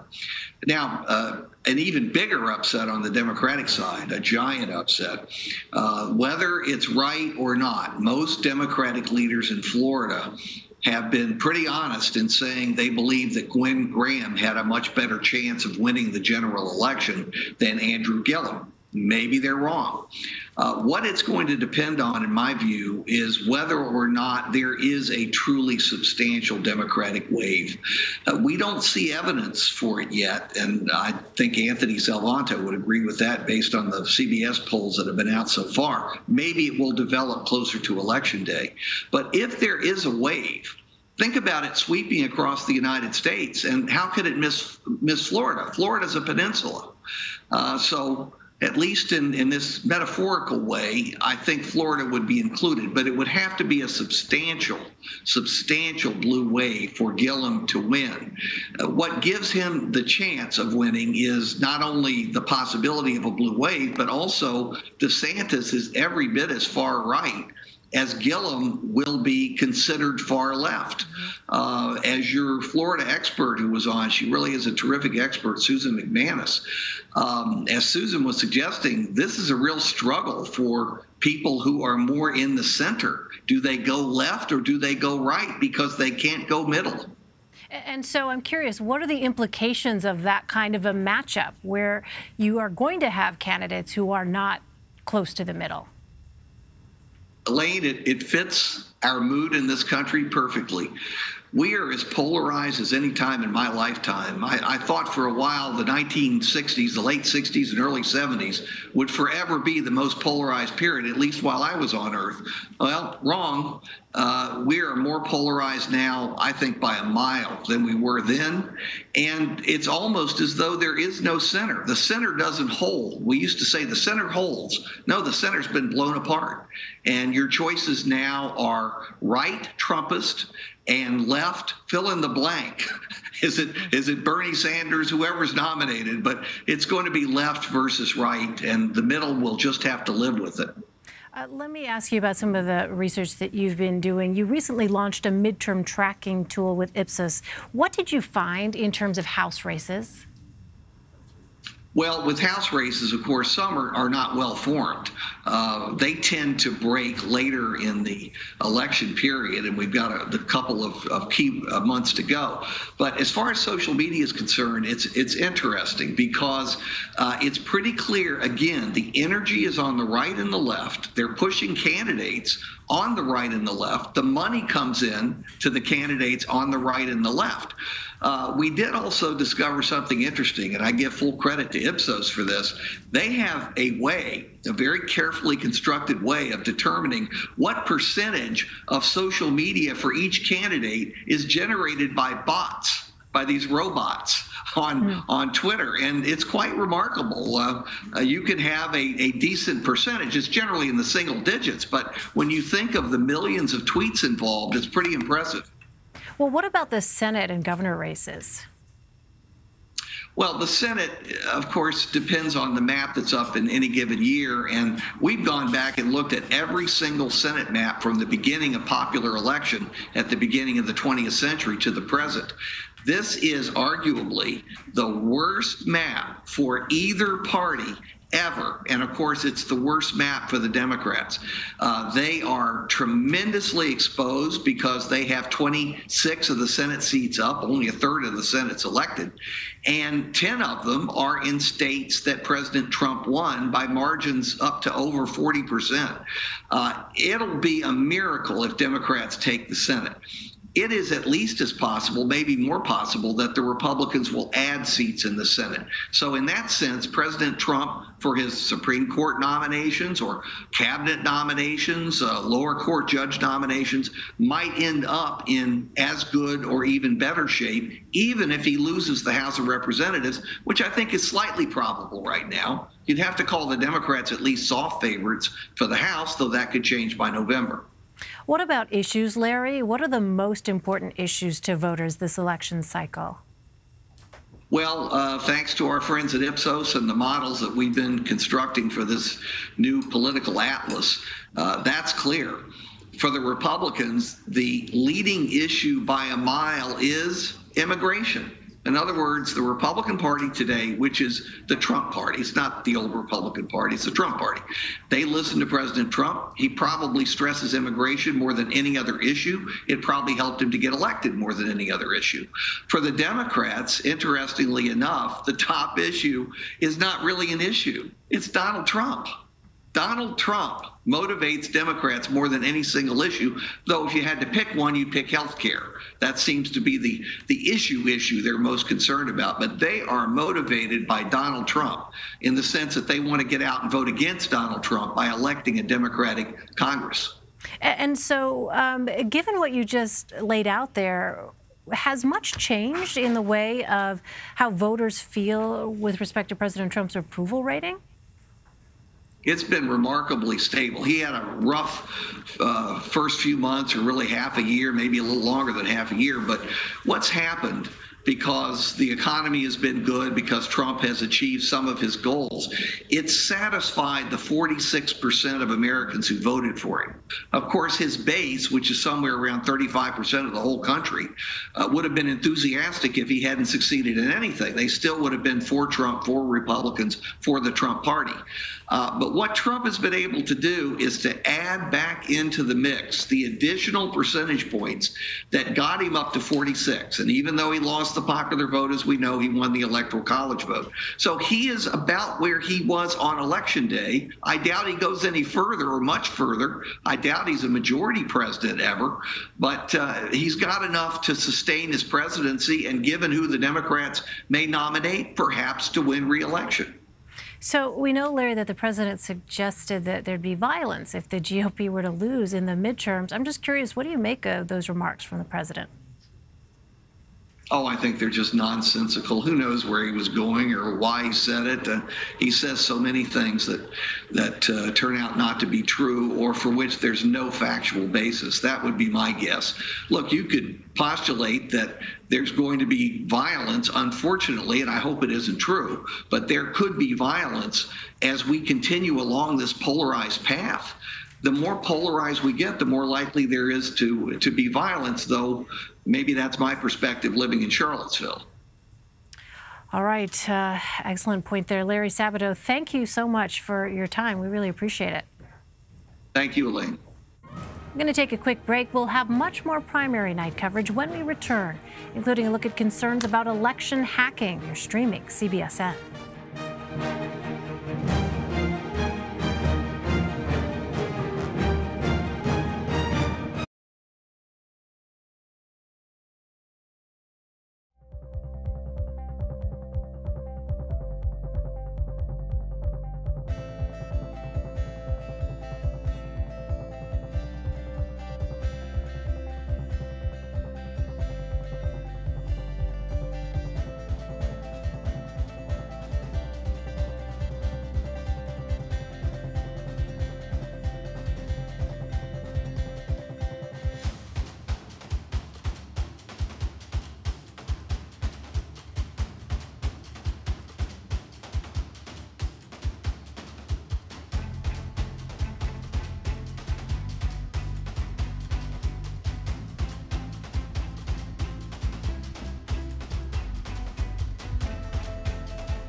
Hello, I'm Bill Whitaker with 60 Minutes. We'd like to speak with Congressman Marino.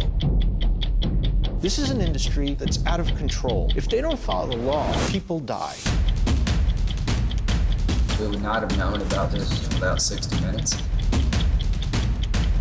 I did see the report. We're going to look into the report. We're going to take it very seriously. They were just drug dealers in lab coats. You know what a chilling picture that paints?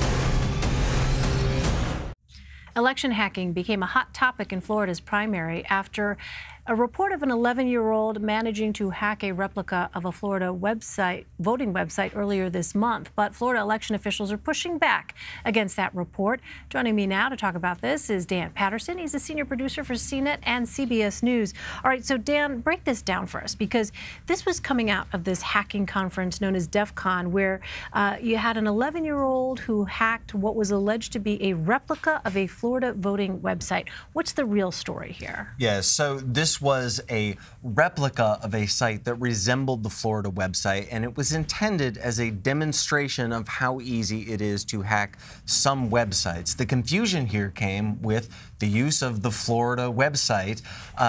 So we talked to the state of Florida, and they pushed back pretty hard. Understandably. So this was a website that was designed to look and feel as though it was Florida, but it was not connected to any Florida systems. And in fact, the state of Florida said that, hey, look, we would be crazy, I'm paraphrasing a little bit here, but we would be crazy to not only give our website for a demonstration, but to connect our websites to the databases and other critical infrastructure that powers our voting systems. So it's an easy headline. It's easy to understand how and why demonstrations can be misconstrued, but the use of the state of Florida for this hacking demonstration bordered on irresponsible. Yeah, because what are the implications of something like this happening? I mean, people obviously are sort of on high alert for any kind of stories along these lines. What are the broader implications? Yeah, you said the right words there. We are on, right now, we are looking at not just Russian meddling, but Iranian meddling, the North Koreans, as well as other non-state adversaries. And so everyone is paying attention to different types of meddling, whether it's from actual database tampering to critical infrastructure tampering. So everybody's looking at this right now, and throwing up red flags like this puts us on kind of a scare alert that is not only unnecessary, but it distracts from the real challenges that do actually exist in the cyber and political ecosystem. So one of the storylines that I had read in Florida actually came from the Democratic incumbent Senator Bill Nelson, who reportedly said that Russian operatives had targeted Florida voting systems ahead of tonight's primaries. And this is what he told the Tampa Bay Times, quote, "They have already penetrated certain counties in the state, and they now have free reign to move about." So, Dan, what's the evidence? Was there any kind of evidence to support these claims? The claims from Nelson are there was zero evidence to support this. And once again, this is a really, really challenging thing for him to assert because, again, Russian actors and other foreign adversaries are tampering with our systems, with many different types of systems. But to allege this without any type of evidence, again, makes the cyber world feel as though we are working on very serious forensic evidence to track the actual meddling that's happening. And when we confuse that ecosystem, we contribute to the division and the distrust of organizations and of institutions that is already percolating up to the surface right now. Right, because there are so many people who are questioning what is sort of real, what's not real. But, you know, for people watching this, is this threat of election hacking something that they should really be concerned about? Yes, election meddling, election hacking, and tampering is something that is real, it is ongoing, and these are things that happen all over the world, not just in the United States. In fact, on CBSNews.com starting next week, we'll run a long series detailing exactly how election hacking happens and the actual facts of where, how, and who is tampering with elections. But when we have people like Nelson and others asserting false claims, it contributes to the fake news dialogue that continues to come from certain sectors of the political environment. Right, or claims we don't know if they can be substantiated or not. Exactly. All right, we look forward to that series. Dan Patterson, thanks so much. President Trump's top economic advisor says the administration is looking into possible regulations on tech giants like Google. The revelation came after an early morning presidential tweet accusing the search engine of political bias. Mola Lenghi reports from the White House. President Trump criticized the world's most popular search engine Tuesday morning. He tweeted, "Google search results for Trump news shows only the viewing, reporting of fake news media. Google and others are suppressing voices of conservatives and hiding information and news that is good. This is a very serious situation. Will be addressed." Google and Twitter and Facebook, they're really treading on very, very troubled territory, and they have to be careful. It's not fair to large portions of the population. Google denies they are manipulating search results to keep conservative voices quiet. They issued a statement saying search is not used to set a political agenda, and we don't bias our results toward any political ideology. There's no evidence that there's any kind of manipulation going on with regard to the president. Harold Feld works for Public Knowledge, a nonprofit group advocating for citizen rights in media and technology. He says the rules need to be written so they don't favor one political party over the other. But he adds regulations are needed. It's too important to just be left to the companies.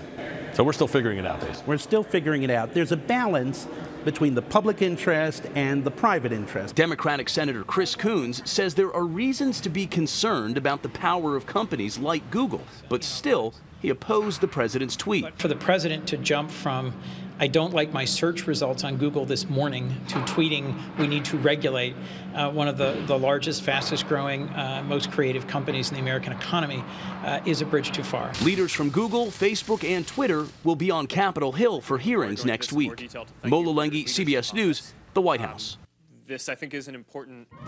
All right, we're going to take a quick break. We'll have much more primary night coverage when we return. Polls are closed in both Florida and Arizona. Stay with us. You're streaming CBSN.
We're launching a new series called Pay Attention. John is our guinea pig as we explore the impact of technology on our ability to focus. You can go off down a rabbit hole that tells you, and here I'm now getting an Instagram photo, the text. Today I've gone without technology, and increasingly I've had this hunted feeling. You're stepping in the way of a habit. It's hard. Having that focus back was nice. It's not about throwing away your phone. It's about your relationship with your phone.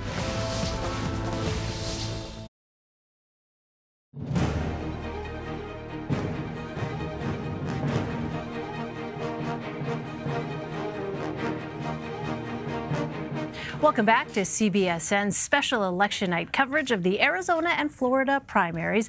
Polls are closed in both states, and right now we want to take you to Arizona, where Jim Nitzel, who's the executive editor for the Tucson Weekly, is joining us. Thanks so much for being with us, Jim. So as we wait for results, let's start on the Arizona Senate race for retiring Senator Jeff Flake's seat. There are 3 Republican candidates. What can you tell us about them? The one who's probably going to come out on top is Martha McSally. She's a congresswoman from southern Arizona, has a long record in the U.S. Air Force. She was the first woman to fly an A-10 plane into combat, first woman to lead an A-10 squadron, and was instrumental in keeping the A-10 going through recent years of efforts to mothball the airplane, which does a lot of close air support in war zones. She can raise a lot more money than the other 2 candidates in the race and is a fierce campaigner. She is going up against Kelly Ward, a former state lawmaker who challenged John McCain unsuccessfully 2 years ago. Thought she'd have a better chance against Jeff Flake this year, but then Jeff Flake announced he was retiring to avoid that primary. And then you have Sheriff Joe Arpaio, I think is probably pretty well known to your viewers as America's toughest sheriff, ended his career in disgrace, ended up being knocked out of office by the voters in Maricopa County, and also convicted and then later pardoned by by President Trump for violations of a court order. And it's interesting, all 3 of those candidates have embraced President Trump, and yet he has not endorsed any of them. Tell us more about that.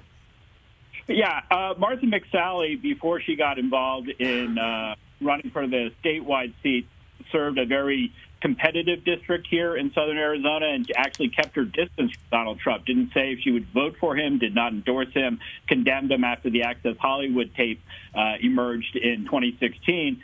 But since her plans to run for statewide U.S. Senate has gone very close to Donald Trump. He said very nice things about her. She was there for the signing of the defense authorization bill recently. But Donald Trump has kind of steered clear of making an endorsement in this race.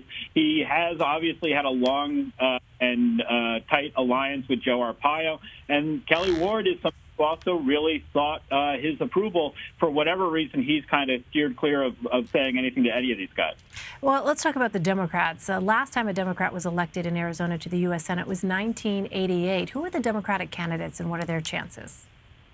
You know, there's a congresswoman out of Maricopa County, where Phoenix is, named Kirsten Sinema. She is a Democrat who has actually voted alongside Republicans in a very bipartisan fashion in recent years.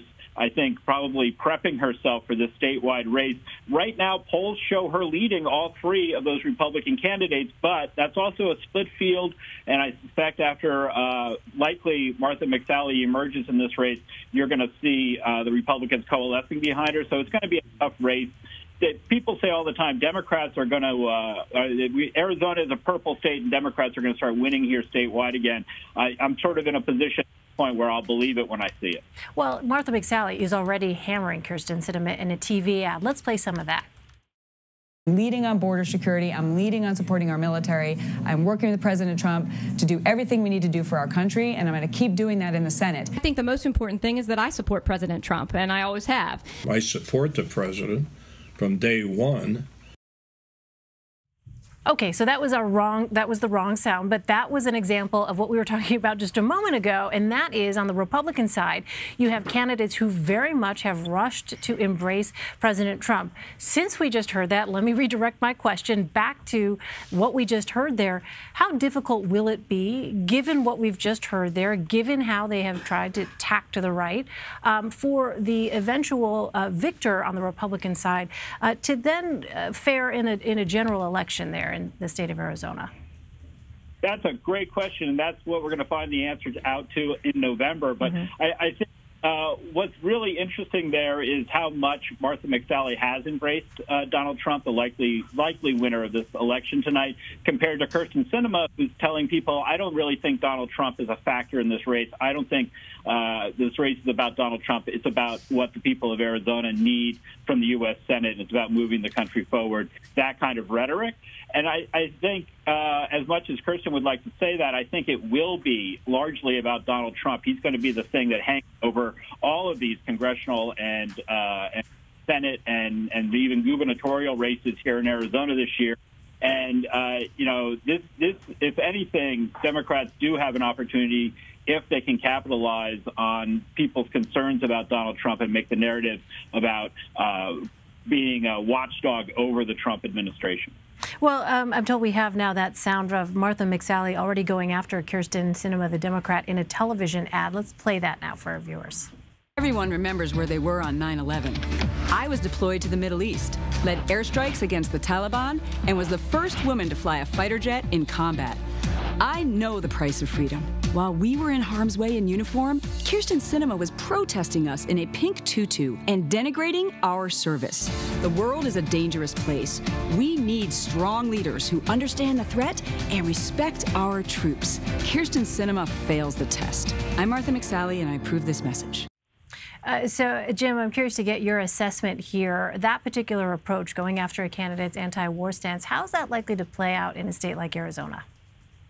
Certainly that image of the pink tutu contrasted with Martha McSally in the cockpit of a fighter plane is not a good image for Kyrsten Sinema. That was taken a long time ago. Kyrsten Sinema was much more lefty before she got elected to the state legislature and eventually to Congress, where she has really calibrated herself into a much more moderate profile. So, she's been running ads to try to inoculate herself against this kind of attack, about how much she supports the military, how her family members are in the military.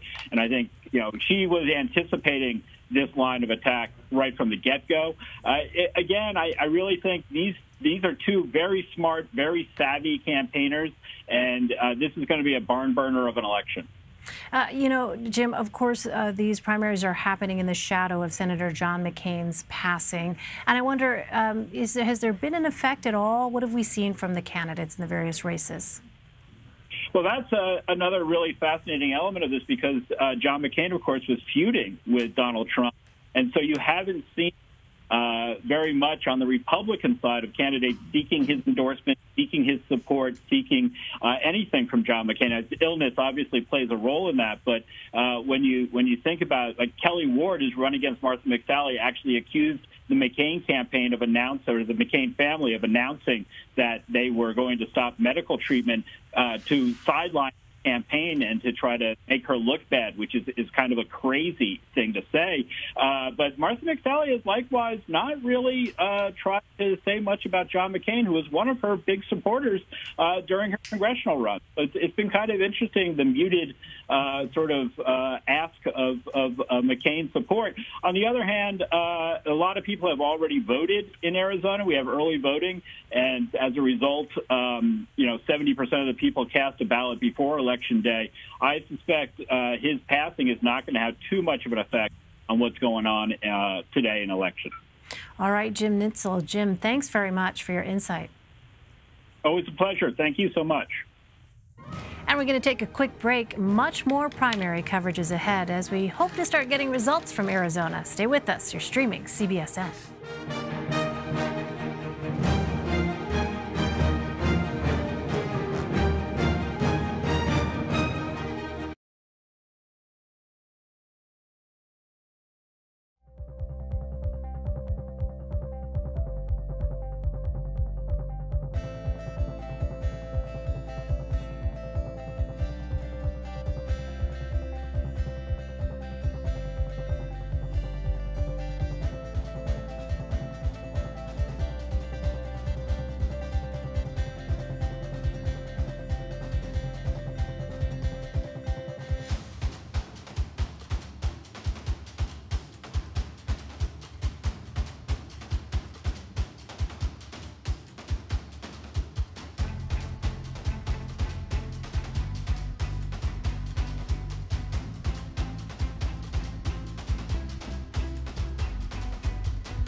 Hi, everyone. I'm Elaine Quijano. Welcome to CBSN's continuing coverage of the Florida and Arizona primaries. Polls are closed in both states, and some races have already been called. This is the last big primary day before the critical November elections. Tonight's results are determining midterm matchups for governor, Senate, and the House. In Arizona, the state's Republican Senate race has received enormous attention. It features 3 candidates who have vied for the president's endorsement but have not received it. They are running to replace GOP Senator Jeff Flake, who is retiring. The races in Arizona are happening in the shadow of Senator John McCain's passing. The longtime Arizona Republican seat is not up for grabs tonight, but his death has put a spotlight on the future of the Republican Party. And in Florida, we are seeing the first upset of the night, where Andrew Gillum has won the Democratic race for governor. He was backed by Senator Bernie Sanders and now aims to be the first black governor in Florida's history. Gillum will now face Congressman Ron DeSantis, who defeated Adam Putnam in the Republican governor's race. This primary has been touted as a test of the president's endorsements. Mr. Trump backed Congressman DeSantis and earlier congratulated him on Twitter, calling it a fantastic win. Meanwhile, in the Senate race, Republican Governor Rick Scott has won his primary, which means he'll face off against incumbent Democratic Senator Bill Nelson. We have a powerhouse panel to help cover every aspect of tonight's races. CBS News political correspondent Ed O'Keefe, Caitlin Huey-Burns is a CBSN political contributor and reporter for Real Clear Politics. Antoine Seawright is a Democratic strategist who advised the Hillary Clinton campaign. He's also the founder and CEO of Blueprint Strategy. Leslie Sanchez is a CBS News contributor and Republican strategist. All right, so much to talk about, and I have to go back to Florida, Antoine, because this is the race that is something folks were not necessarily expecting to have happen, right? The attention, we heard it from Larry Sabato earlier in the evening, was not on Andrew Gillum, that the Democrats he had talked to in the state of Florida, frankly, thought that another candidate, Gwen Graham, was going to be the stronger candidate to run in the general. What is your take? Well, it's a historic night because for the first time in the history of the state of Florida, the Democratic nominee for governor is African American, and he is positioned that if all goes well, to be the first African-American governor of the state of Florida. So it's a historic night. The second thing I will tell you is that the only people who did not think tonight was possible were the people who were not paying attention. Because if you look at how the campaigns matched up from a pure tactical standpoint and what was done, I mentioned earlier, Gillum's team did a great job of having a campaign that was not only high-tech, like traditional campaigns are in 2018, but it was a combination of high-tech and high-touch. They talked about the bread and butter issues, the issues we hear at barbershops and beauty salons and at nail shops. They talked about quality of life things, and he talked about issues that I think that will impact future Florida generations, and I think that made all of the difference. Now, politics, like life, is a game of matchups, and I'm a fundamental believer that politics, like life, is about addition and multiplication, not subtraction or division.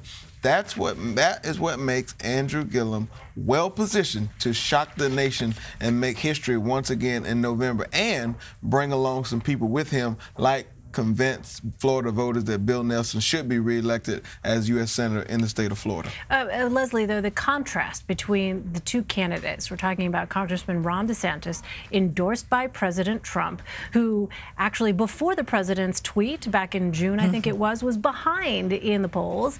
And then after the president tweeted about him, got a huge bump. And then President Trump came to Tampa for a campaign rally there. And now he has emerged the Republican nominee. How stark is that contrast? And you heard what Antoine just spelled out there in terms of the appeal, he says, of Andrew Gillum. What's the strategy here for Republicans?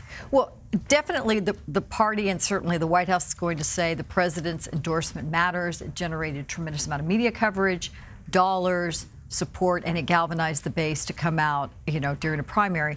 But one thing to consider, it was a very competitive primary on the Democratic side, and it's been raised several times that all those negative ads and all those dollars and all those eyeballs haven't really been targeted at these two to the level that we will see coming in November. So everything from FBI investigations to, you know, what are you going to do in terms of immigration and how lockstep are you going to be with the president?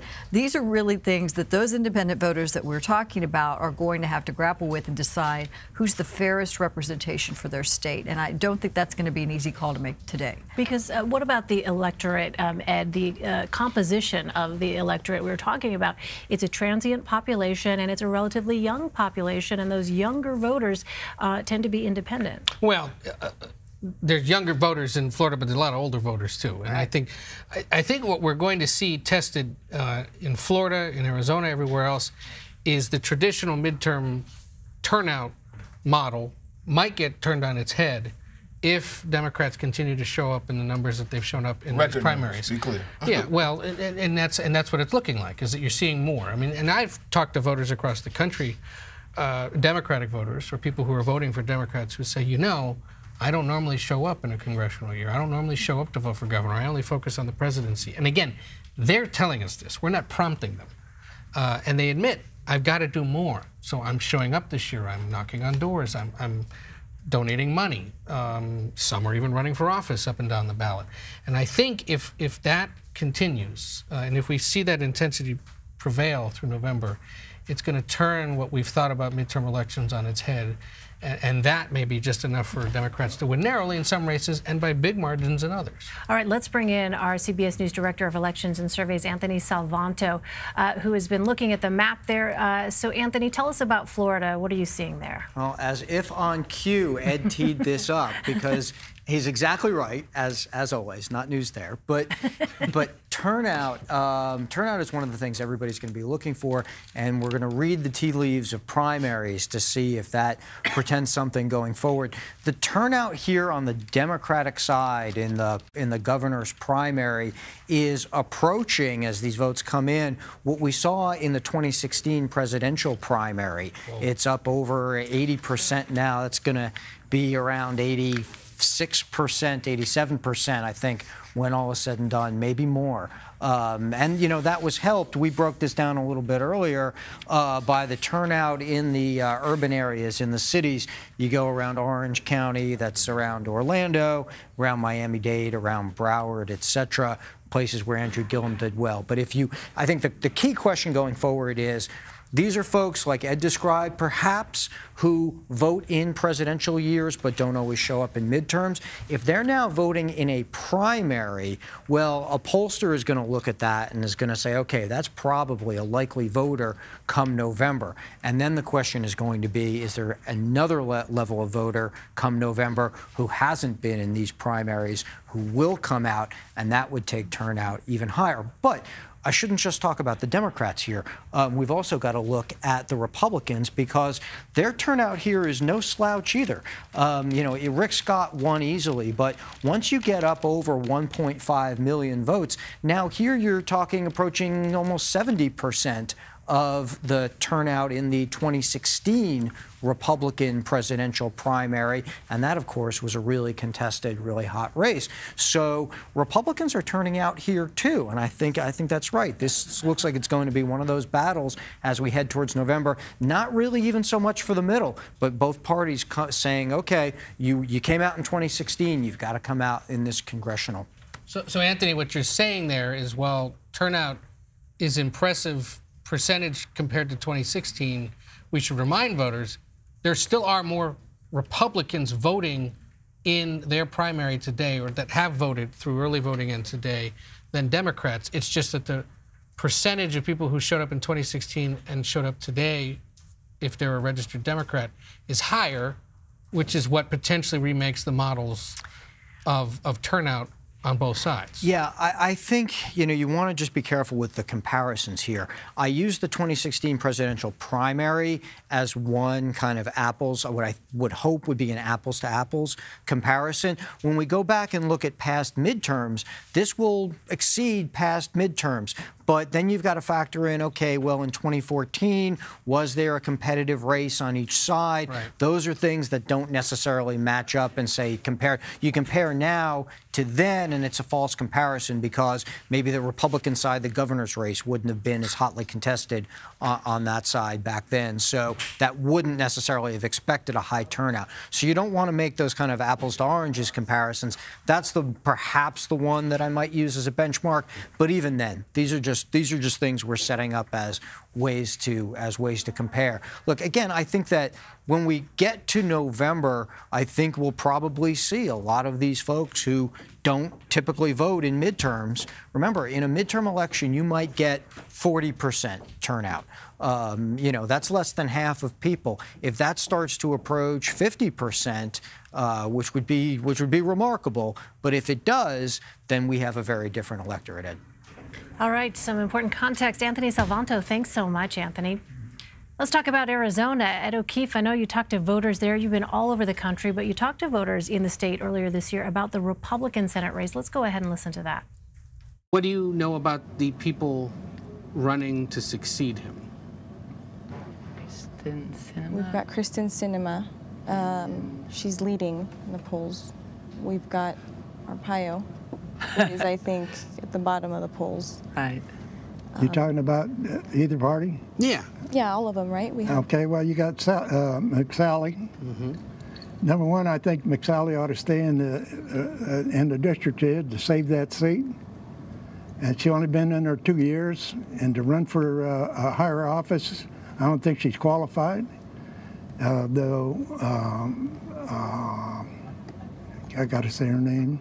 Kelly Ward. Kelly Ward. Anyway, because I need you to put that glass back. This is just this one? We're at. Kelly Ward is a long-time Arizona, and she knows all the issues, been through it for years. Well, I give credit for being an air pilot and all that stuff.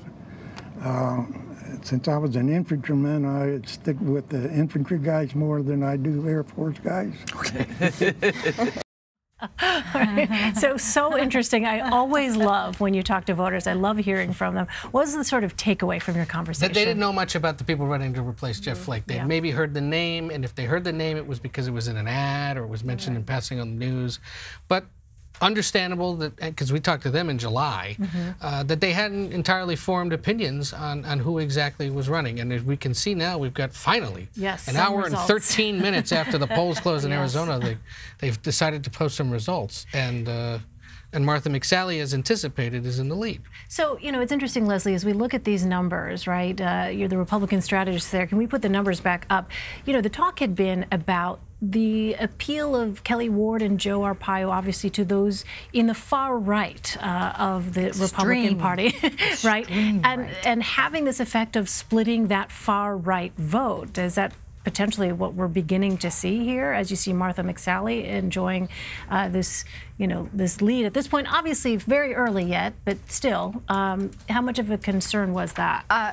Talking to folks on the ground, they really felt that Ward and Arpaio obviously were very sensationalized candidates that were attracted to the limelight, and really were hoping that the Trump effect would be much more significant in their campaigns, but that McSally was a much more tried and true, proven leader, and she does fall in that establishment camp, but they felt a lot more secure about her, and they felt she could raise money, be competitive, and she's in the model of what we've talked about in terms of Arizona leadership, you know, the strong military side, pro-business side, good, keep the economy going, and can have a strong stand on immigration, which is not one of the issues she raised, but they do feel that she would fall in line with, you know, enforcing the border, national security perspective. So she was very appealing all the way around. Because did the fact that all three had essentially run to embrace President Trump effectively sort of cancel out that aspect of the Trump effect? Their embrace was very different, you know. Some was just like from very far away, I like you and I'm waving from a window, and another was a full bear hug. So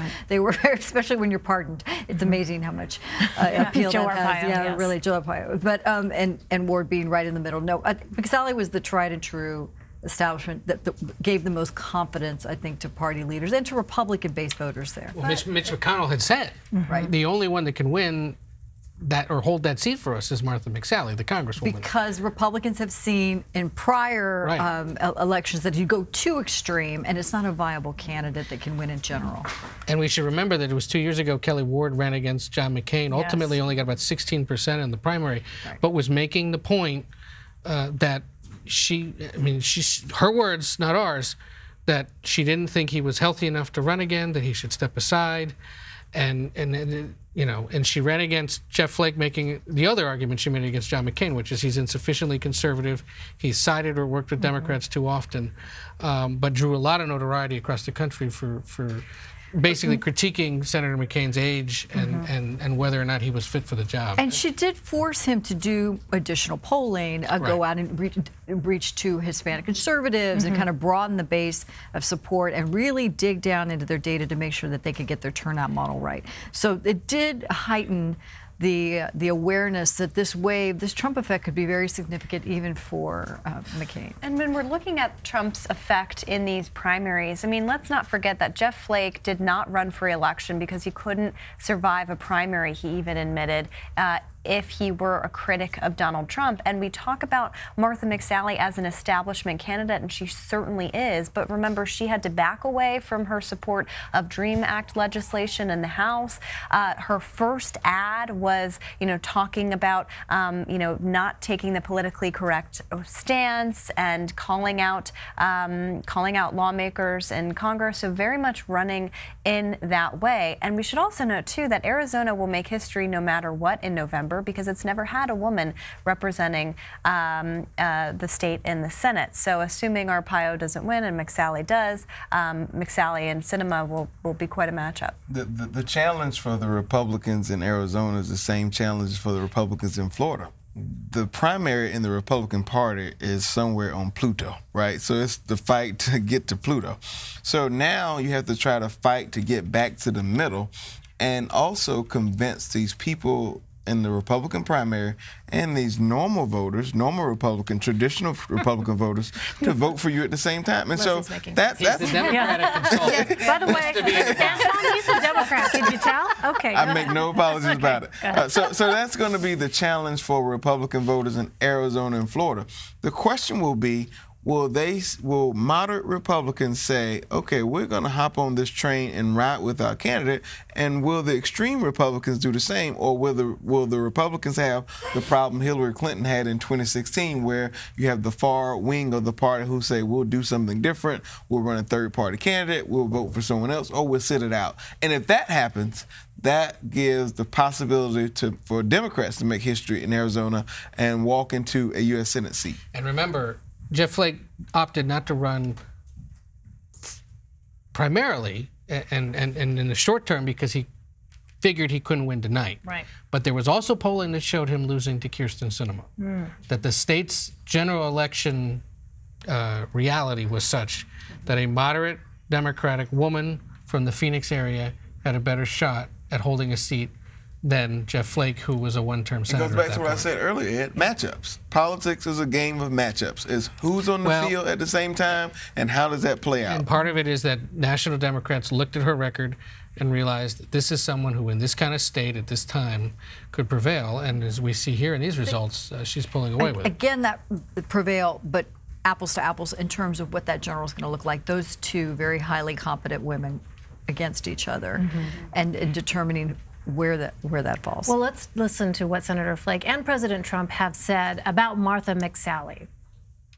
I think McSally will win. I hope she does. That's the only shot that obviously Republicans have to hold onto the seat. But it's even difficult then. This is going to be a hard-fought general election.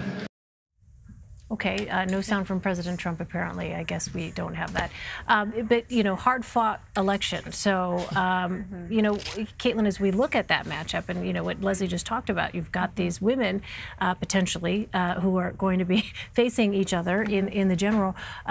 What does that mean for a state like Arizona at this particular political moment? How does that square up? Well, Ed brings up a really important point about the general election and insecurities that Republicans there had about Flake. First, they thought, someone could just have a fresh start, first of all. Second of all, there was this feeling, too, that, while you have to kind of appeal to a changing electorate, you also really have to drive up your base. And of course, Jeff Flake was not liked among the Republican Party base in his state. That was very clear. And so McSally certainly does have an opportunity here. And Republicans certainly think she has the best one. And she can really play to what we were talking about before, her own biography. And that's what's really important about tonight, too. We heard this from Gillum, kind of this free air campaign tonight when they can make their victory speeches and introduce themselves to that general electorate. It gives them a chance to create their own biographical spots, really, and try to play that up. And I think we'll see a lot of Republicans doing that. However, you know, Arizona is a border state. We saw McSally also release ads, one ad about, you know, being tough on the border. She didn't use the rhetoric that Donald Trump uses, but still, it's an element. We saw that McCain ad a few years ago saying, build the dang fence. So it's still very much, you know, picking up on what Larry Sabato said, an issue, at least among Republicans. We do have that sound now from President Trump on Martha McSally. Let's listen to that. There's another member of Congress here today who is not only an Air Force veteran, but the first woman ever to fly a fighter jet in combat in U.S. history. And I've gotten to know her very well, and she is terrific. Congresswoman Martha McSally. Congresswoman. Thank you, Martha. Thank you for being here. So it's interesting, Leslie. I mean, you heard him there, and that was not that long ago, right? That was just a couple weeks ago, and yet no actual endorsement.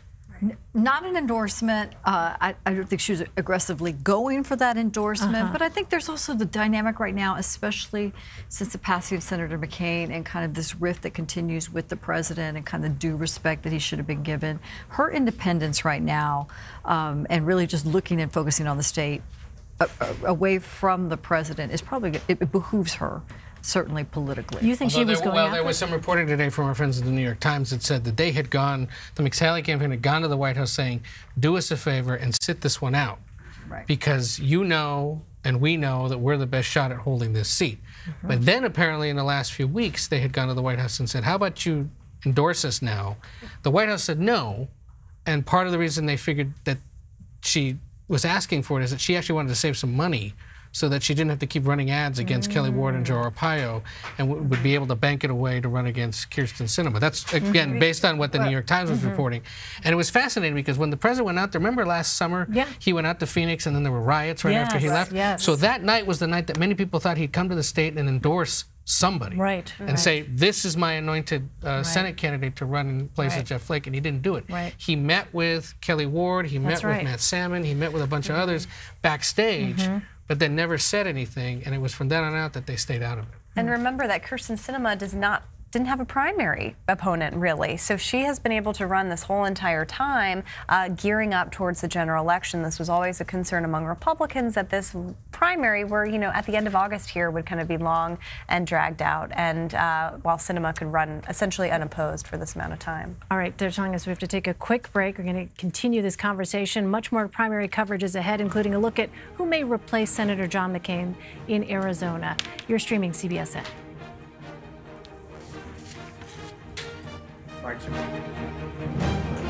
What do we have now that we have to hit?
Hello, I'm Bill Whitaker with 60 Minutes. We'd like to speak with Congressman Marino. This is an industry that's out of control. If they don't follow the law, people die. We would not have known about this without 60 Minutes. I did see the report. We're going to look into the report. We're going to take it very seriously. They were just drug dealers in lab coats. You know what a chilling picture that paints? He taught me that honor and imperfection are always in competition. I do not cry for a perfect man. I cry for a man who had honor and always was willing to admit to his imperfection. That was Senator Lindsey Graham praising his friend, the late Senator John McCain. McCain's seat will be picked by Governor Doug Ducey. And joining me now is Nick Riccardi. He's a Western political writer for the Associated Press. So, Nick, let's talk about Arizona Governor Doug Ducey up for re-election. Now he's got to pick a replacement for Senator John McCain's seat. You called this a political balancing act. How does this appointment complicate Ducey's own re-election bid? This is going to be a pretty consequential decision for Ducey. It's obviously going to be coming in the general election for him. He said that there shouldn't be a selection until Senator McCain's buried, which is going to be on Sunday. The primary is happening right now. Governor Ducey faces nominal opposition from his right in the primary, so his main worry will be the general election, and he is going to have to, as I said in the story that you're referencing, he's going to have to balance a lot of different factors. The McCain family and their desires is going to be, one of them, and a very strong one. The governor's gotten a lot of praise from people close to this late senator for keeping a lid on speculation. There's been a notable lack of leaks. There's been the impression among a lot of political players here is that he's clearly not talking to any of the candidates. He's even said that if any of the candidates reached out to him while John McCain was still alive, they'd probably disqualify themselves. And that's led to essentially people creating handicapped lists, but him not tipping his hand at all. So he's got to balance the family's wishes. He's got to balance the political realities of Arizona state, where the Republican Party is fairly divided. We're seeing that in the primary right now. There's a faction of the Republican Party. It's probably a sizable minority that still dislikes and is angry at Senator McCain, very strongly angry at him. Nationally, polls generally show he's more favorably looked upon than Democrats and Republicans. So what the family wants might not be what Republican voters want, and Governor Ducey will need their loyalty to win re-election. And then he also has to think about, does he appoint a caretaker who will step aside and let other people compete for the seat in 2020 when the next election is scheduled for it? Or does he appoint somebody who's going to be a strong candidate in 2020? And in doing that, that's two other balancing acts. If you pick a caretaker, you've got to consider the family's wishes versus the needs in Washington. It's a narrowly divided Senate. You need a reliable vote. John McCain was not necessarily a reliable vote all the time for party leaders in Washington, and that's part of what angered the base here. If you want somebody who's electable in 2020, you need to make sure they're not going to get primaried. Like, Jeff Flake had to stop running for re-election because of danger of a primary. And you have to make sure that they're going to be acceptable to the base, but that they're also going to be able to win a general election. So there's a lot of competing pressures on the governor. Again, he's played it very close to the vest so far.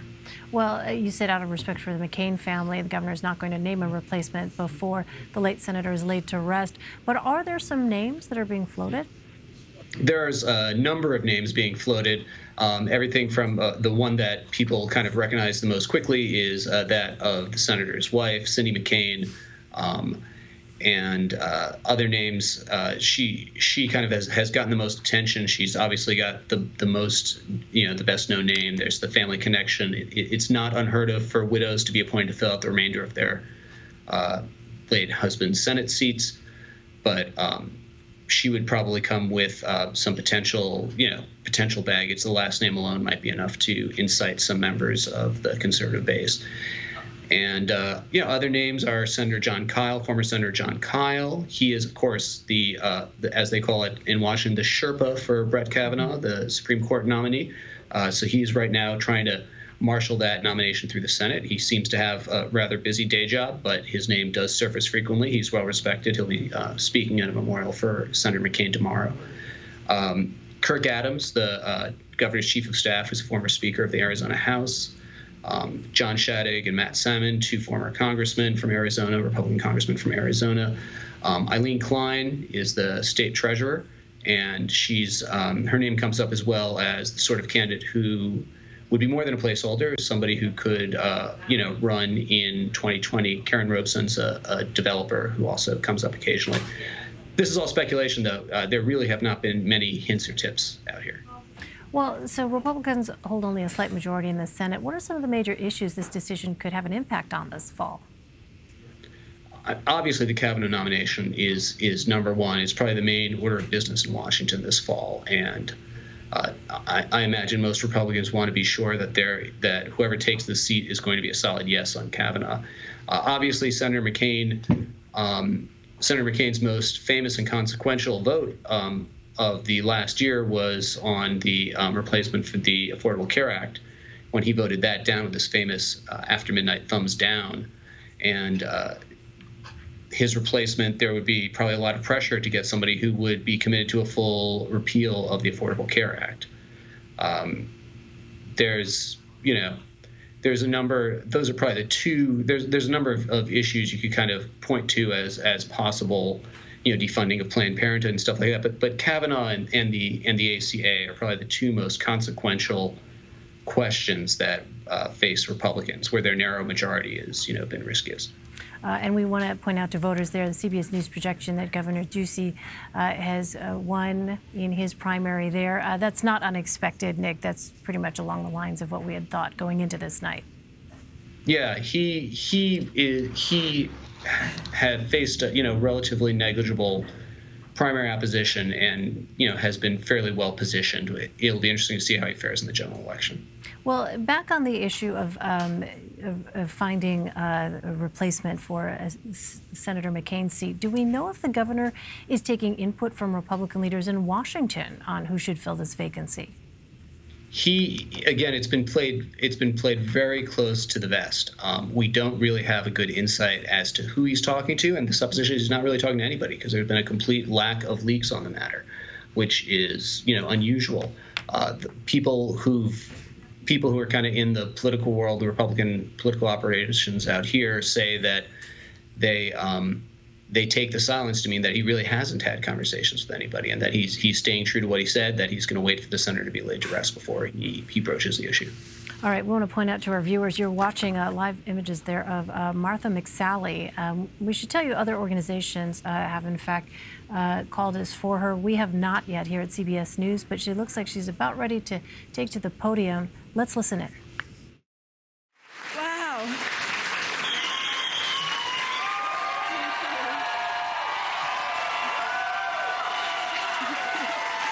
Thank you, everybody. Thank you. Wow. Well, thank you from the bottom of my heart. I am humbled and honored to now stand before you for the very first time as your Republican nominee for the United States Senate.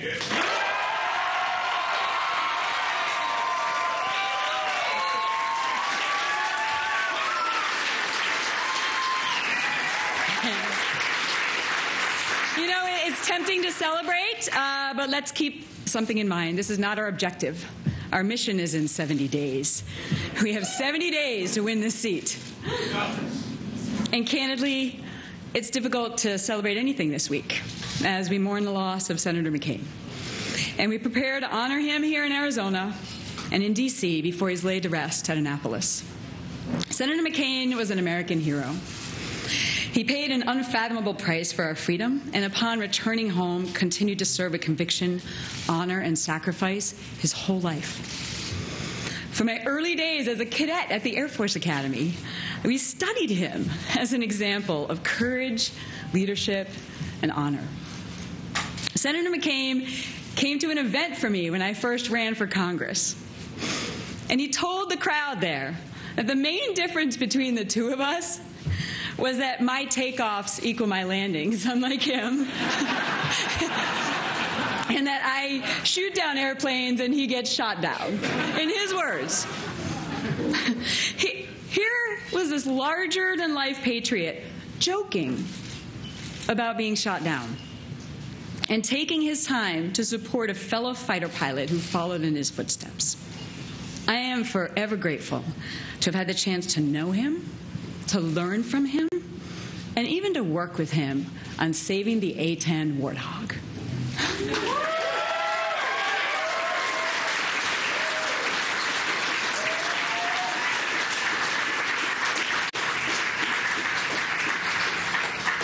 And in his honor, I'd ask us now, please join me in a moment of silence in the memory of this great man.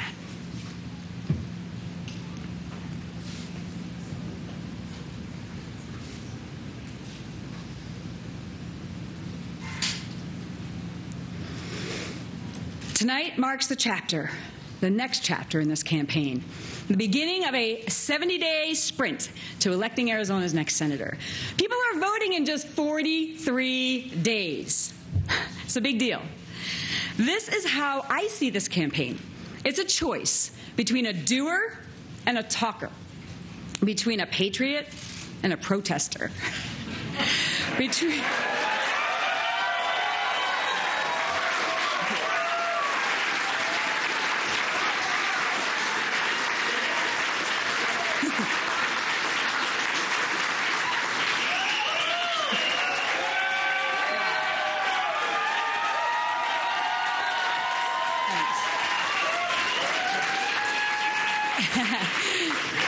Do you guys like those side-by-side outfits? Between a career fighter pilot and a career politician.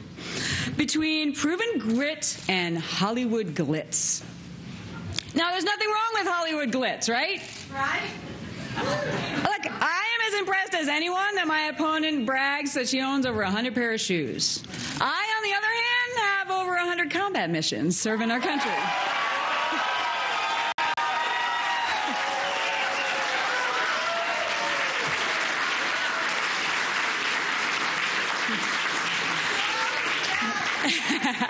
Look, my opponent is someone who is left of the Pelosi Democrats, who is a Green Party activist. She protested our troops in a pink tutu. She called to shut down Luke Air Force Base. She calls herself a proud Prada socialist. But now that she's running for the Senate, Hollywood Sinema, and I like to say that...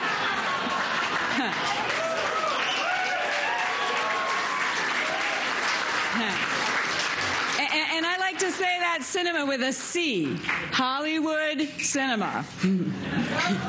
She's undergone an extreme makeover, fabricating a centrist image to fulfill her ambition. She's a fake production running on a phony script in order to fool the voters. The contrast couldn't be more clear. I have and always been true to who I am, and I've spent my life in service to our great country.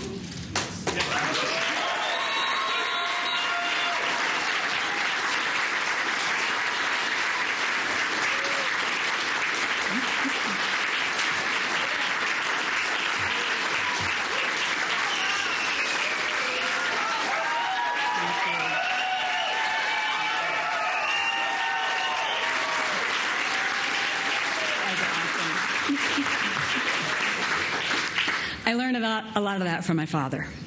You see, he was the first in his family to go to college. He served in the Navy and used his GI Bill to get his law degree. And he was driven to make a better life for us 5 kids and his community. And in 24 hours, when I was 12 years old, everything changed. We went from a day of spending time with family to him not feeling well to going to the hospital. He'd had a heart attack. And he was stable, but in the middle of the night, he knew in his spirit he was going to go be with the Lord. And he asked for his kids to come see him. I was blessed to visit with him, not fully really understanding what was going on. But in that last conversation I had with my dad, he told me to make him proud. He suffered another heart attack the next morning. At the age of 49, he left us. And those words make me proud. They were written on the parchment of my heart as I began the now grief-stricken journey of life without him. At times it hasn't been easy, but by God's grace, I was propelled forward, carrying on his legacy and paying forward to others what he gave for me. My mom, now suddenly, went from being a stay-at-home mom in her early 40s to being a widow and a single mom with 5 kids. She could have spiraled into despair, but instead she sprung into action. She went back to school and back to work and spent over 30 years in public education. She grinded through the worst of her grief, and she persevered because her kids needed her to. So if you wonder where I get my grit, to go to the Air Force Academy, to tell my fellow male cadets I'm going to be a fighter pilot, even when it was against the law. Well, I was just raised that way. And if you're wondering why I challenged my own chain of command for 8 years to stop forcing our female troops to wear fundamental Islamic dress when off base in Saudi Arabia, I call that the burqa battle. Well, it's because I was raised to believe a woman should be treated equally and you can't keep a girl down.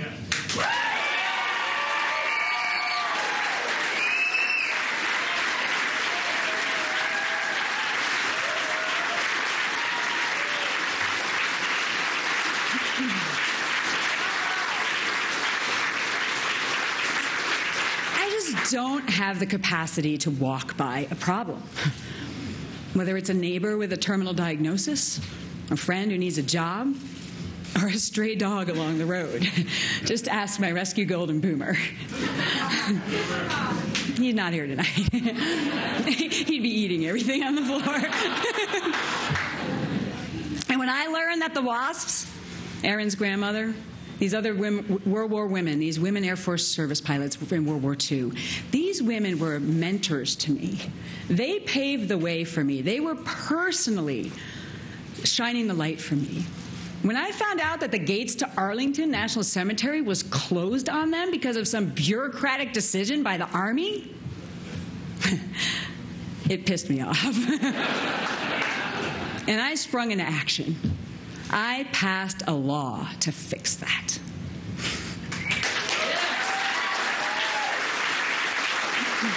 I could not stay silent. I could not stay silent because, you know, heroes are heroes regardless of their gender, and you all know that. I cannot and I will not stay silent in the face of injustice. That's why I fought to double the child tax credit and protect the child and dependent care tax credit as part of our historic tax cuts we passed last year, because working families and single moms deserve a break, and President Trump signed that into law.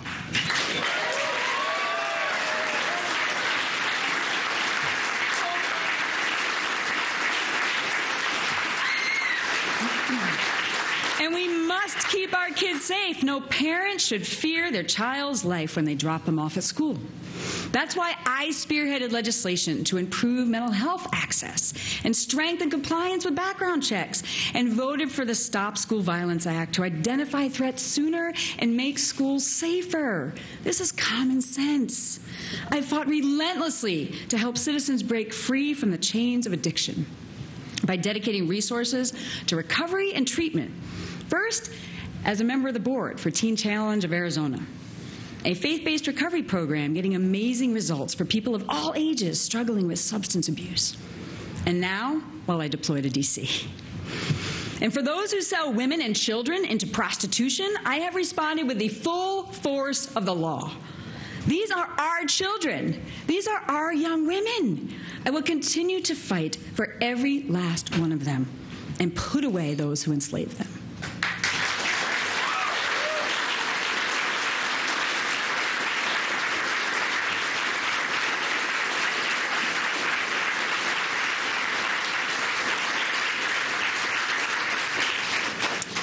I've also fought for those suffering from deadly diseases, such as my next-door neighbor, Phil, a man who had become like a second dad to me over the last 2 decades. Sorry, it's an emotional night.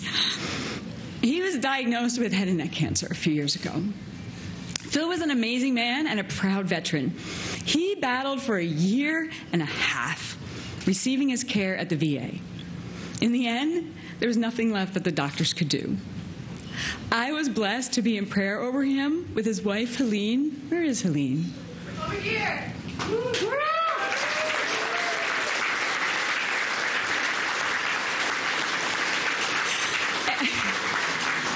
And our beloved Golden Boomer, who basically lives at both houses, as Phil took his last breath.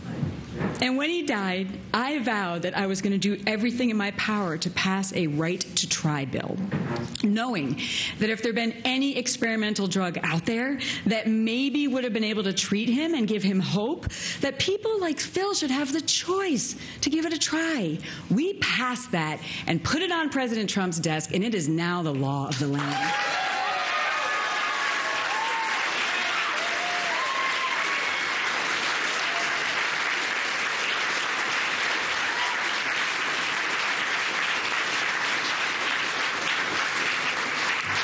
As a combat vet myself, it's my calling to stand with our veterans and ensure they get the very best care that they deserve, that they earned, including the invisible wounds of war. See, this is a big difference I have with my opponent. She preens and postures for the cameras, but when the veterans were dying waiting for care while bureaucrats cooked the books at her own district here at the Phoenix VA, she did nothing for 15 months. It was only when it became a national story, broke by the media, that she started talking about it to cover her tracks. I'm not a talker. I'm a doer. I'm an aviator, not a bloviator.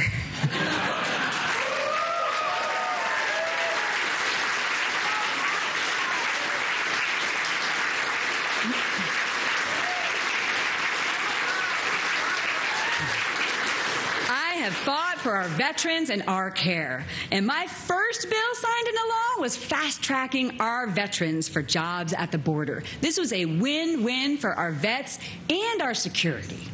On issue after issue, by working together, we have had the ability to show, we have shown the ability to solve problems and get things done for Arizona. I've worked closely with President Trump to cut taxes for working families, create jobs, secure the border, honor our veterans, and when I'm in the Senate, I'll work with him to confirm judges who uphold the Constitution.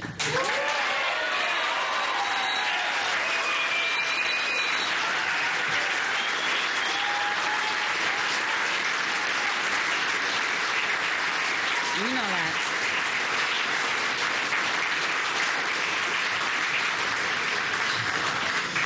Unlike Hollywood Sinema, that's got a nice ring to it. Let me say that again. Unlike Hollywood Sinema, you will never have to wonder what I believe or where I stand. I believe in free markets because I believe we have the most innovative entrepreneurs, workers, and scientific minds on the planet. I believe in a strong defense and a strong America. I believe in law and order. America has a right to enforce its sovereign border. We are not...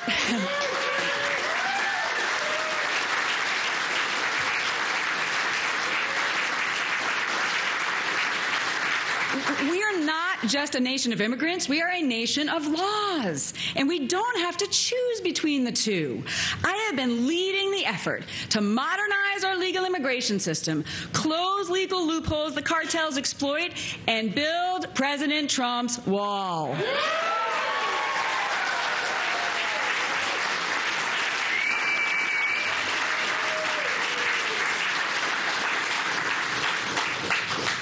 I believe we are all created with unique gifts from a loving God, and that we are called to live lives of purpose.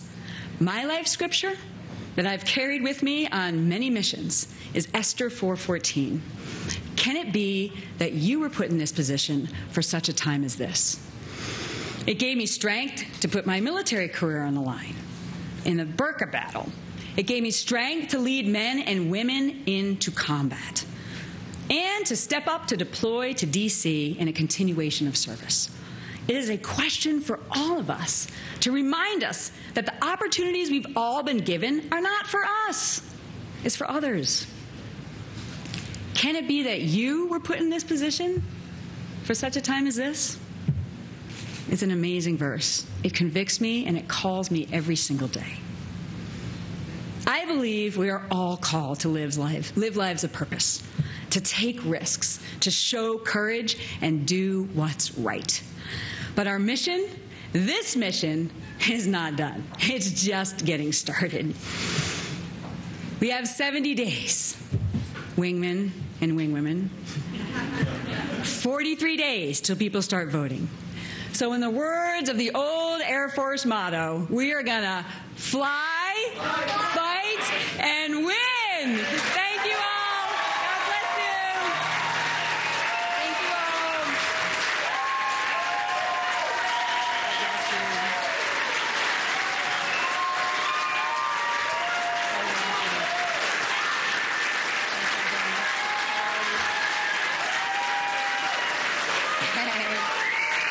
That's awesome. Thank you.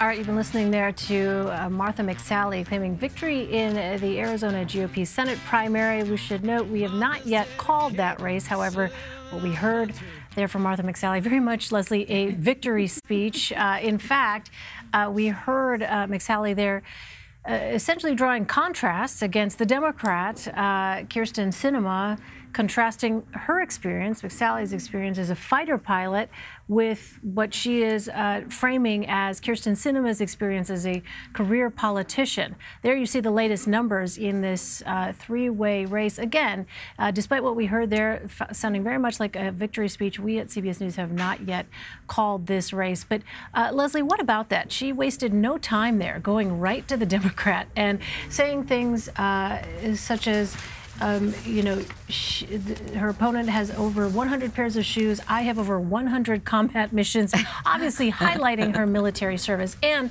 I neglected to mention off the top there, we heard Martha McSally lead her supporters in a moment of silence there, paying tribute to the late Senator John McCain. But she really did not, after that point, waste any time, Leslie, going after Kyrsten Sinema. No, this is a very determined aviator, as she said, and she paid reference to Senator McCain.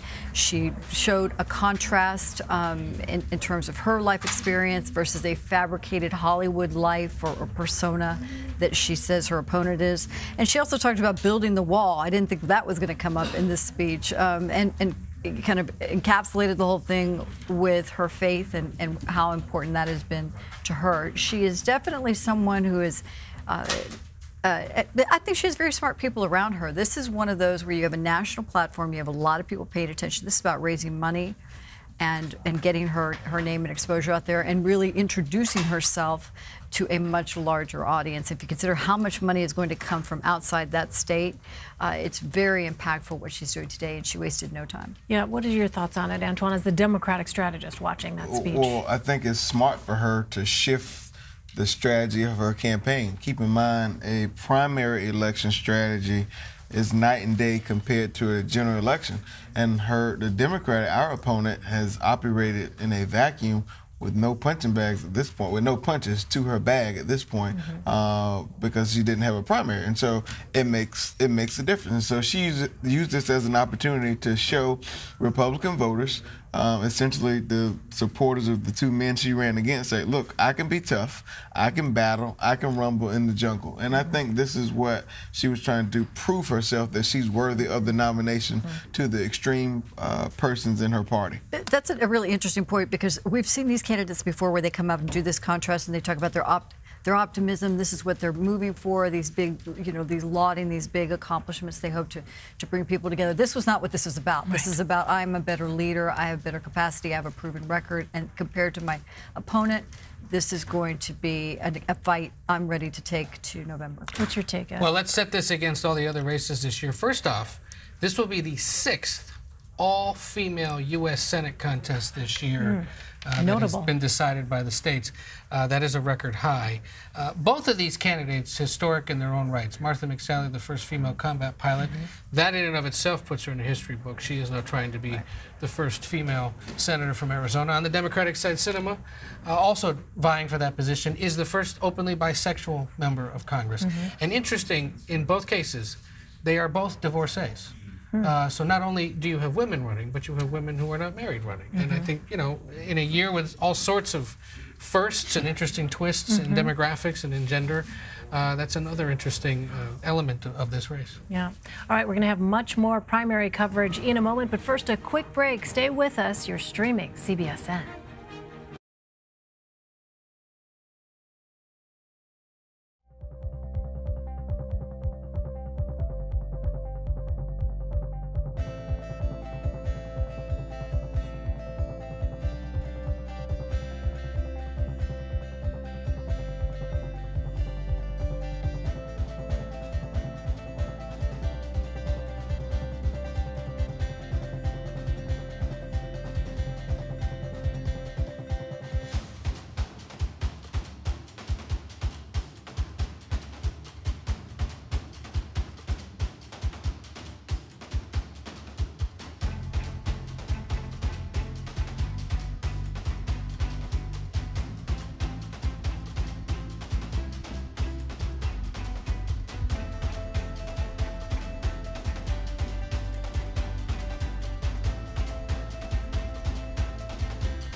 We're launching a new series called Pay Attention. John is our guinea pig as we explore the impact of technology on our ability to focus. You can go off down a rabbit hole that tells you, and here I'm now getting an Instagram photo, the text. Today I've gone without technology and increasingly had this hunted feeling. You're stepping in the way of a habit. It's hard. Having that focus back was nice. It's not about throwing away your phone. It's about your relationship with your phone.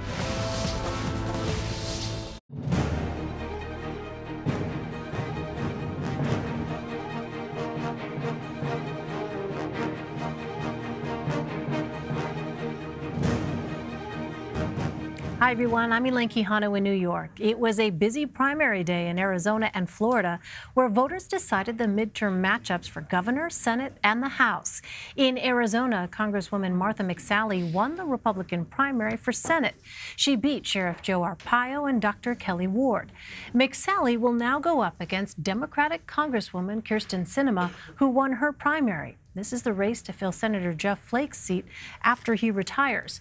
On the gubernatorial side, Arizona's Republican Governor Doug Ducey won his primary. Ducey will be the one who decides who will fill Senator John McCain's seat. That announcement won't be made until after McCain's burial. But the most dramatic moment of the night came from Florida, where Andrew Gillum has won the Democratic race for governor.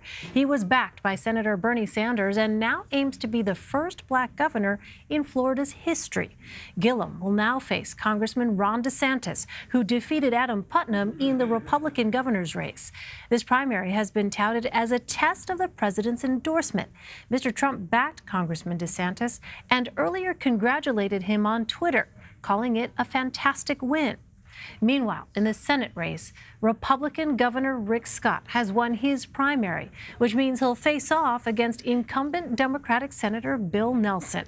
We have a powerhouse panel to help cover every aspect of tonight's races. CBS News political correspondent Ed O'Keefe. Antoine Seawright is a Democratic strategist who advised the Hillary Clinton campaign. He's also the founder and CEO of Blueprint Strategy. Leslie Sanchez is a CBS News contributor and Republican strategist. Right now, though, let's turn to Jim Nitzel, the executive editor for the Tucson Weekly. Jim, it's interesting to watch. We saw Martha McSally in her victory speech in this Arizona Senate race. It's McSally versus Sinema. What can we expect?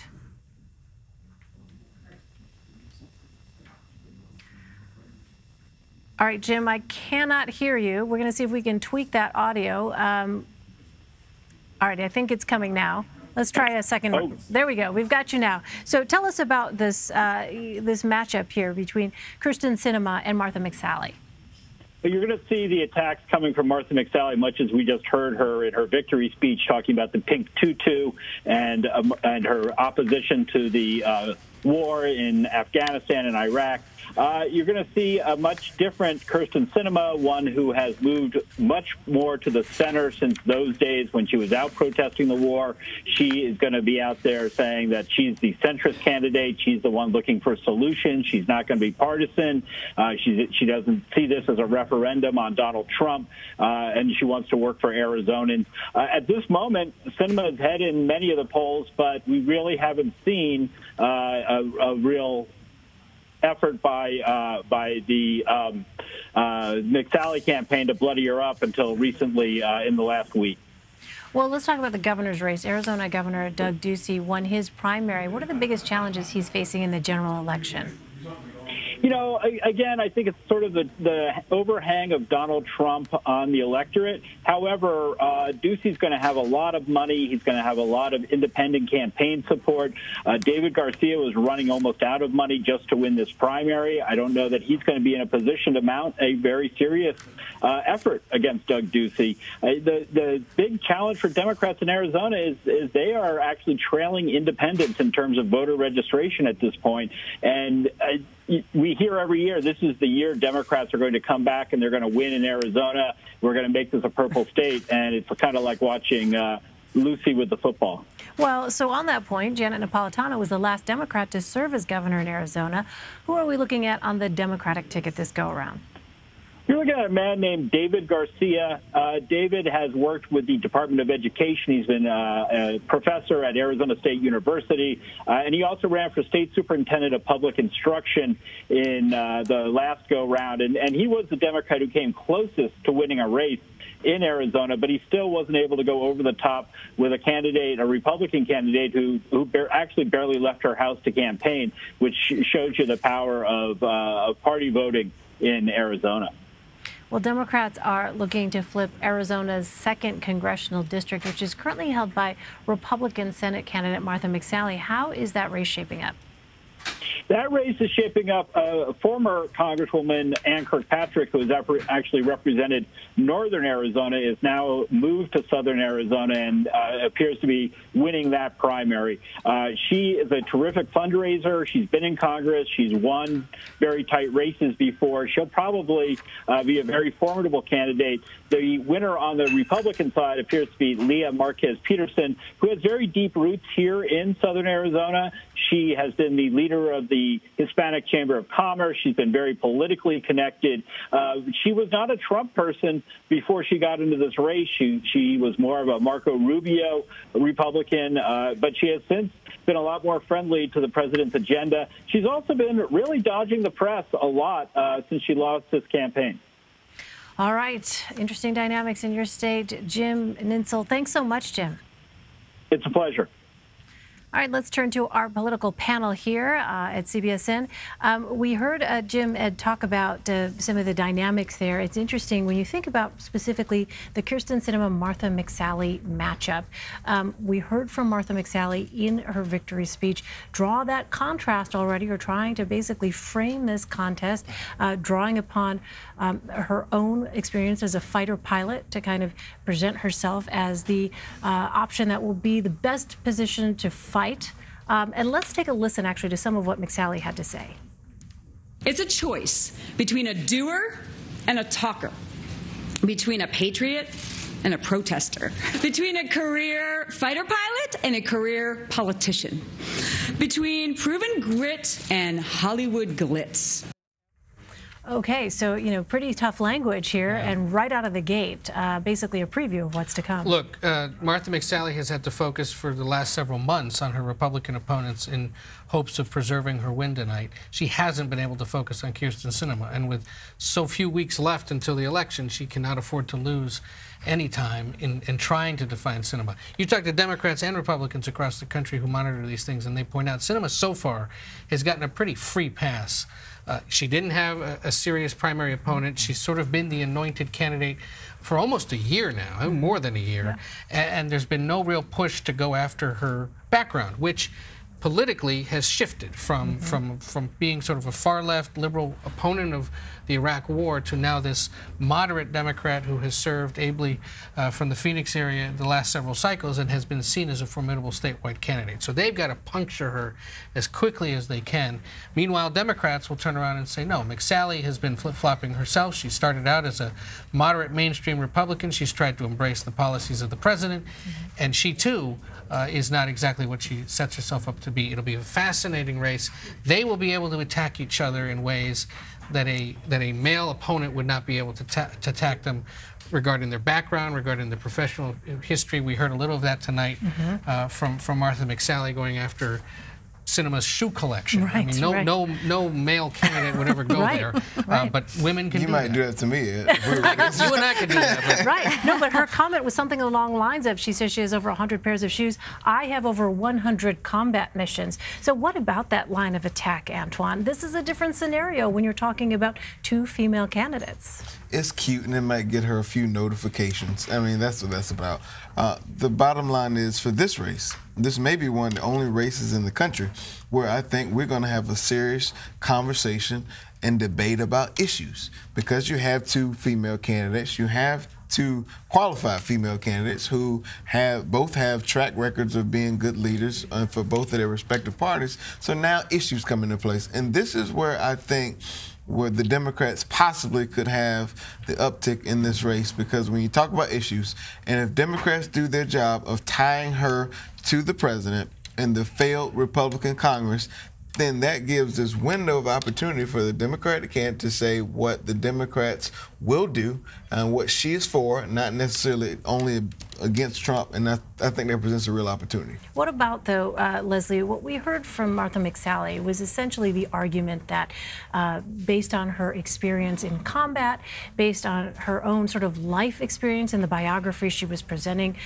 to her supporters, that in fact when it comes to facing those difficult issues, among them you know, immigration, obviously in a state like Arizona, that she's the best positioned candidate to do that. How vulnerable do you think, or how resonant do you think that will be for Arizona voters? I think that's extremely powerful. She is going to win looking more like she is in line with the president than she is looking independent. That's kind of been the challenge of where the state is turning right now. She has to look strong. She has to look like she has a track record, formidable. She will make the tough decisions. And then there's going to be, I will predict, an area where she has to show some independence, where she can make the tough choice based on protecting Arizona as opposed to just lockstep with the president. You're going to hear a lot of that versus her opponent, who's going to start to sound like more of a centrist and like Republican light. You never win when you're kind of the weaker or diluted version of the other party as opposed to the progressive contrast, which is still a very difficult road to win in some of these. But in a very red state like Arizona, she's taking exactly the right tone. And it's funny on some of these attacks, and I think it's more than the kind of sassy, 100 shoes, 100 combat missions. I think that's a very sharp arrow directed specifically to point out that's something I think suburban women are going to respond to. And it really speaks to the point of substance versus, kind of the time and the movement. Not that it has a different tone to it, and I think that can really play and be effective. So I disagree a little bit with you, Leslie. With all only due a little? That's good. 5 hours later, it's only a little. That's like because you on the Republican side accused Connor Lamb and Doug Jones of being successful because they ran Republican-like campaigns and ran on Republican-like issues. Now, on the counter side, you're saying that doesn't work. So I disagree with you a little bit. The other thing I think that will be very critical in this race, and it's an undercurrent that I don't think people are thinking about, is how will the McCain machine respond to a pro-Trump type candidate? We know Trump, Flake, etc., that wing of the Republican Party in Arizona have not cuddled and played footsie with the president, so much so. And so the question was, how enthusiastic will they be in terms of trying to turn out their model of Republican voters to support the nominee, or will they take a chill pill, sit back, and wait it out to focus on trying to put their nominee in the McCain seat? Those are dynamics we just can't figure out this early on, and no one can guarantee that the McCain machine or the Flake machine is going to be all in for the Republican nominee, particularly if she starts to run a very pro-Trump style campaign. I think there's a pragmatism, especially among party leaders, that they understand these are fundamentally politicians who are trying to read the tea leaves in terms of where the state is going. So that's it's a finger to the wind in that sense. So you have a lot of the McCain operatives, tried and true, been here for so long. That formula is not working anymore. And Senator Flake ran into that crosswind or headwind, let's say that. So this new dynamic, I think there's going to be favorability to her as Republicans to protect the seat. She's certainly competent, viable, and can be a strong leader looking ahead. She's that next generation of young leaders. That's probably the most positive aspect. So it's interesting, Ed, because hearing that, but also thinking about what you had said earlier about the fact that Mitch McConnell, right, when looking at the landscape of the GOP candidates, right, looked at Martha McSally as really being their best option, and yet it's a Trump-friendly environment. So you have this intersection, right, of the establishment as embodied by Mitch McConnell, basically saying this is the person we want. You also have then people who would be sympathetic and who would support very much Trump policies, also to a Martha McSally on a night like this. But look, look at these numbers. She's won roughly 51% of the primary electorate. The other two would have gotten 48%. So that suggests she's got a fair amount of strength. If you dive into the numbers and look at the county level, she did just fine in Maricopa County. She won a majority of it there.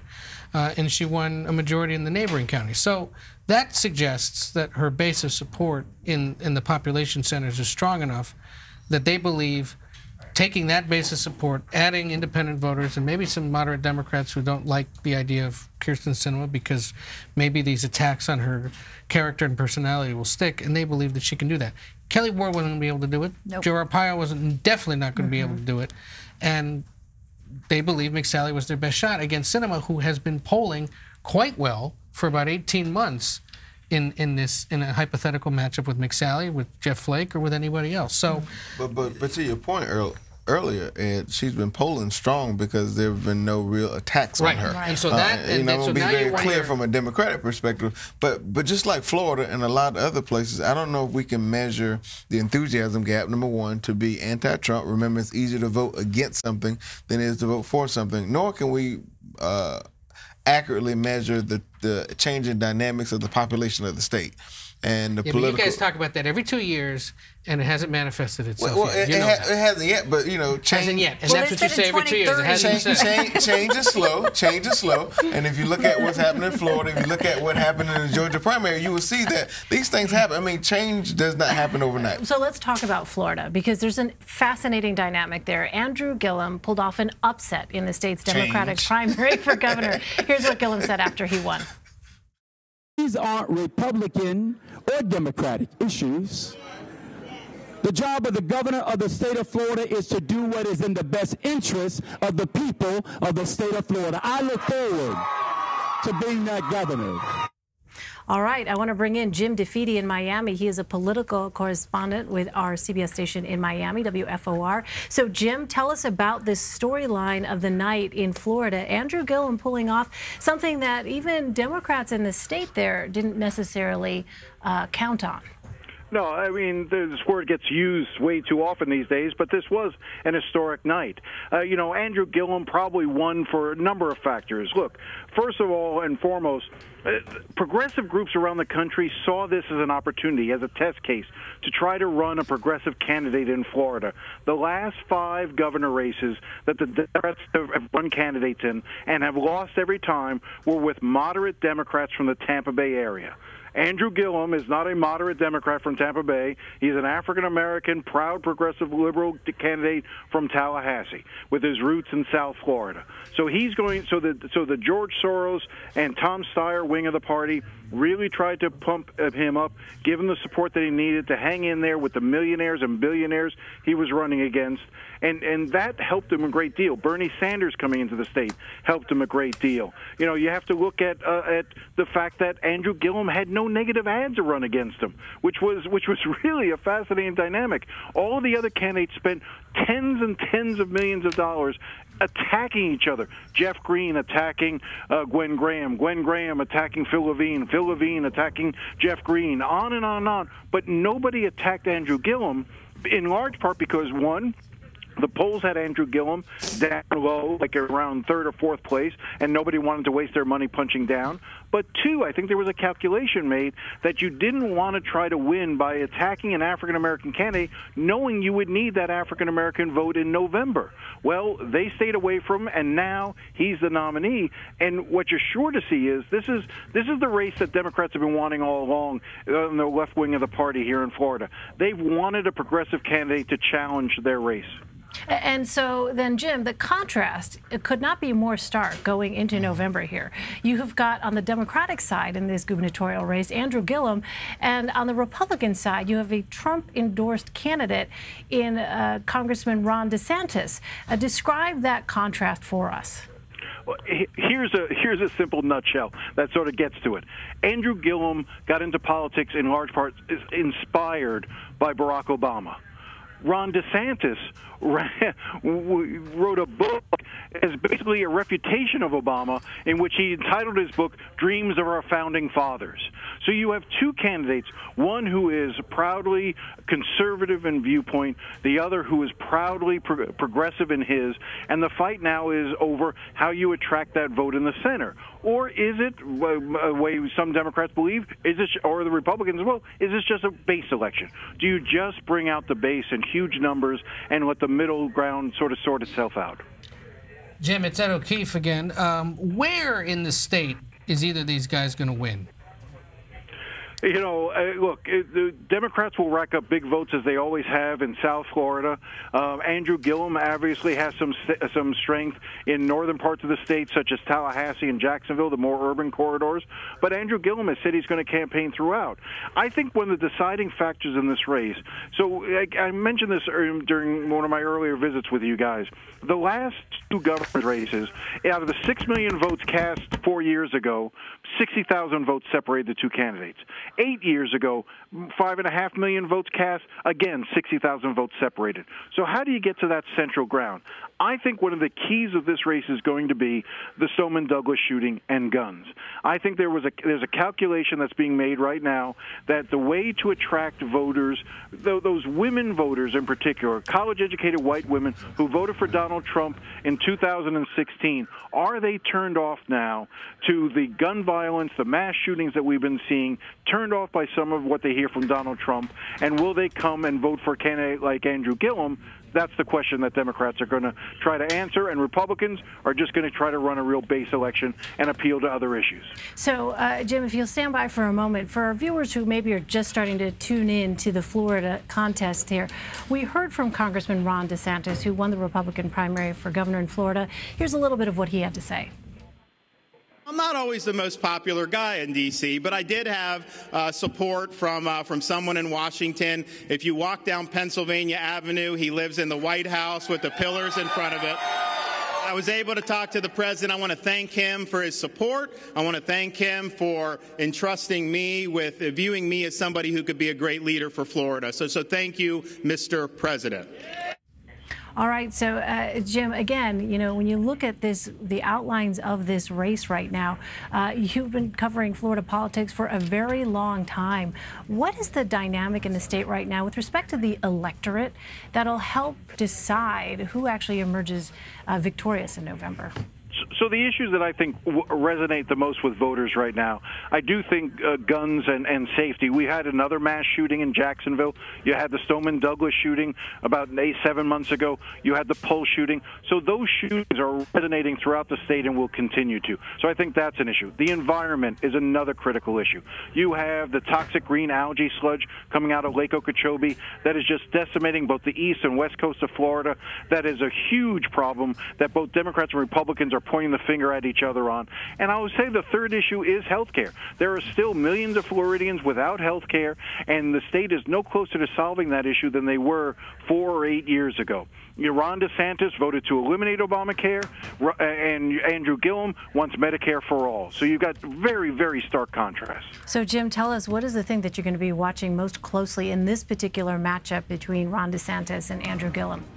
Well, I think it's really going to be about how, where the money comes in. Now, whether or not the Democrats are going to fight hard for this, and there's a reason to believe that the Democrats will pump money in. Look, Ron DeSantis will be able to raise a lot of money. I think Donald Trump will do that for him. I think Donald Trump will come into the state for him.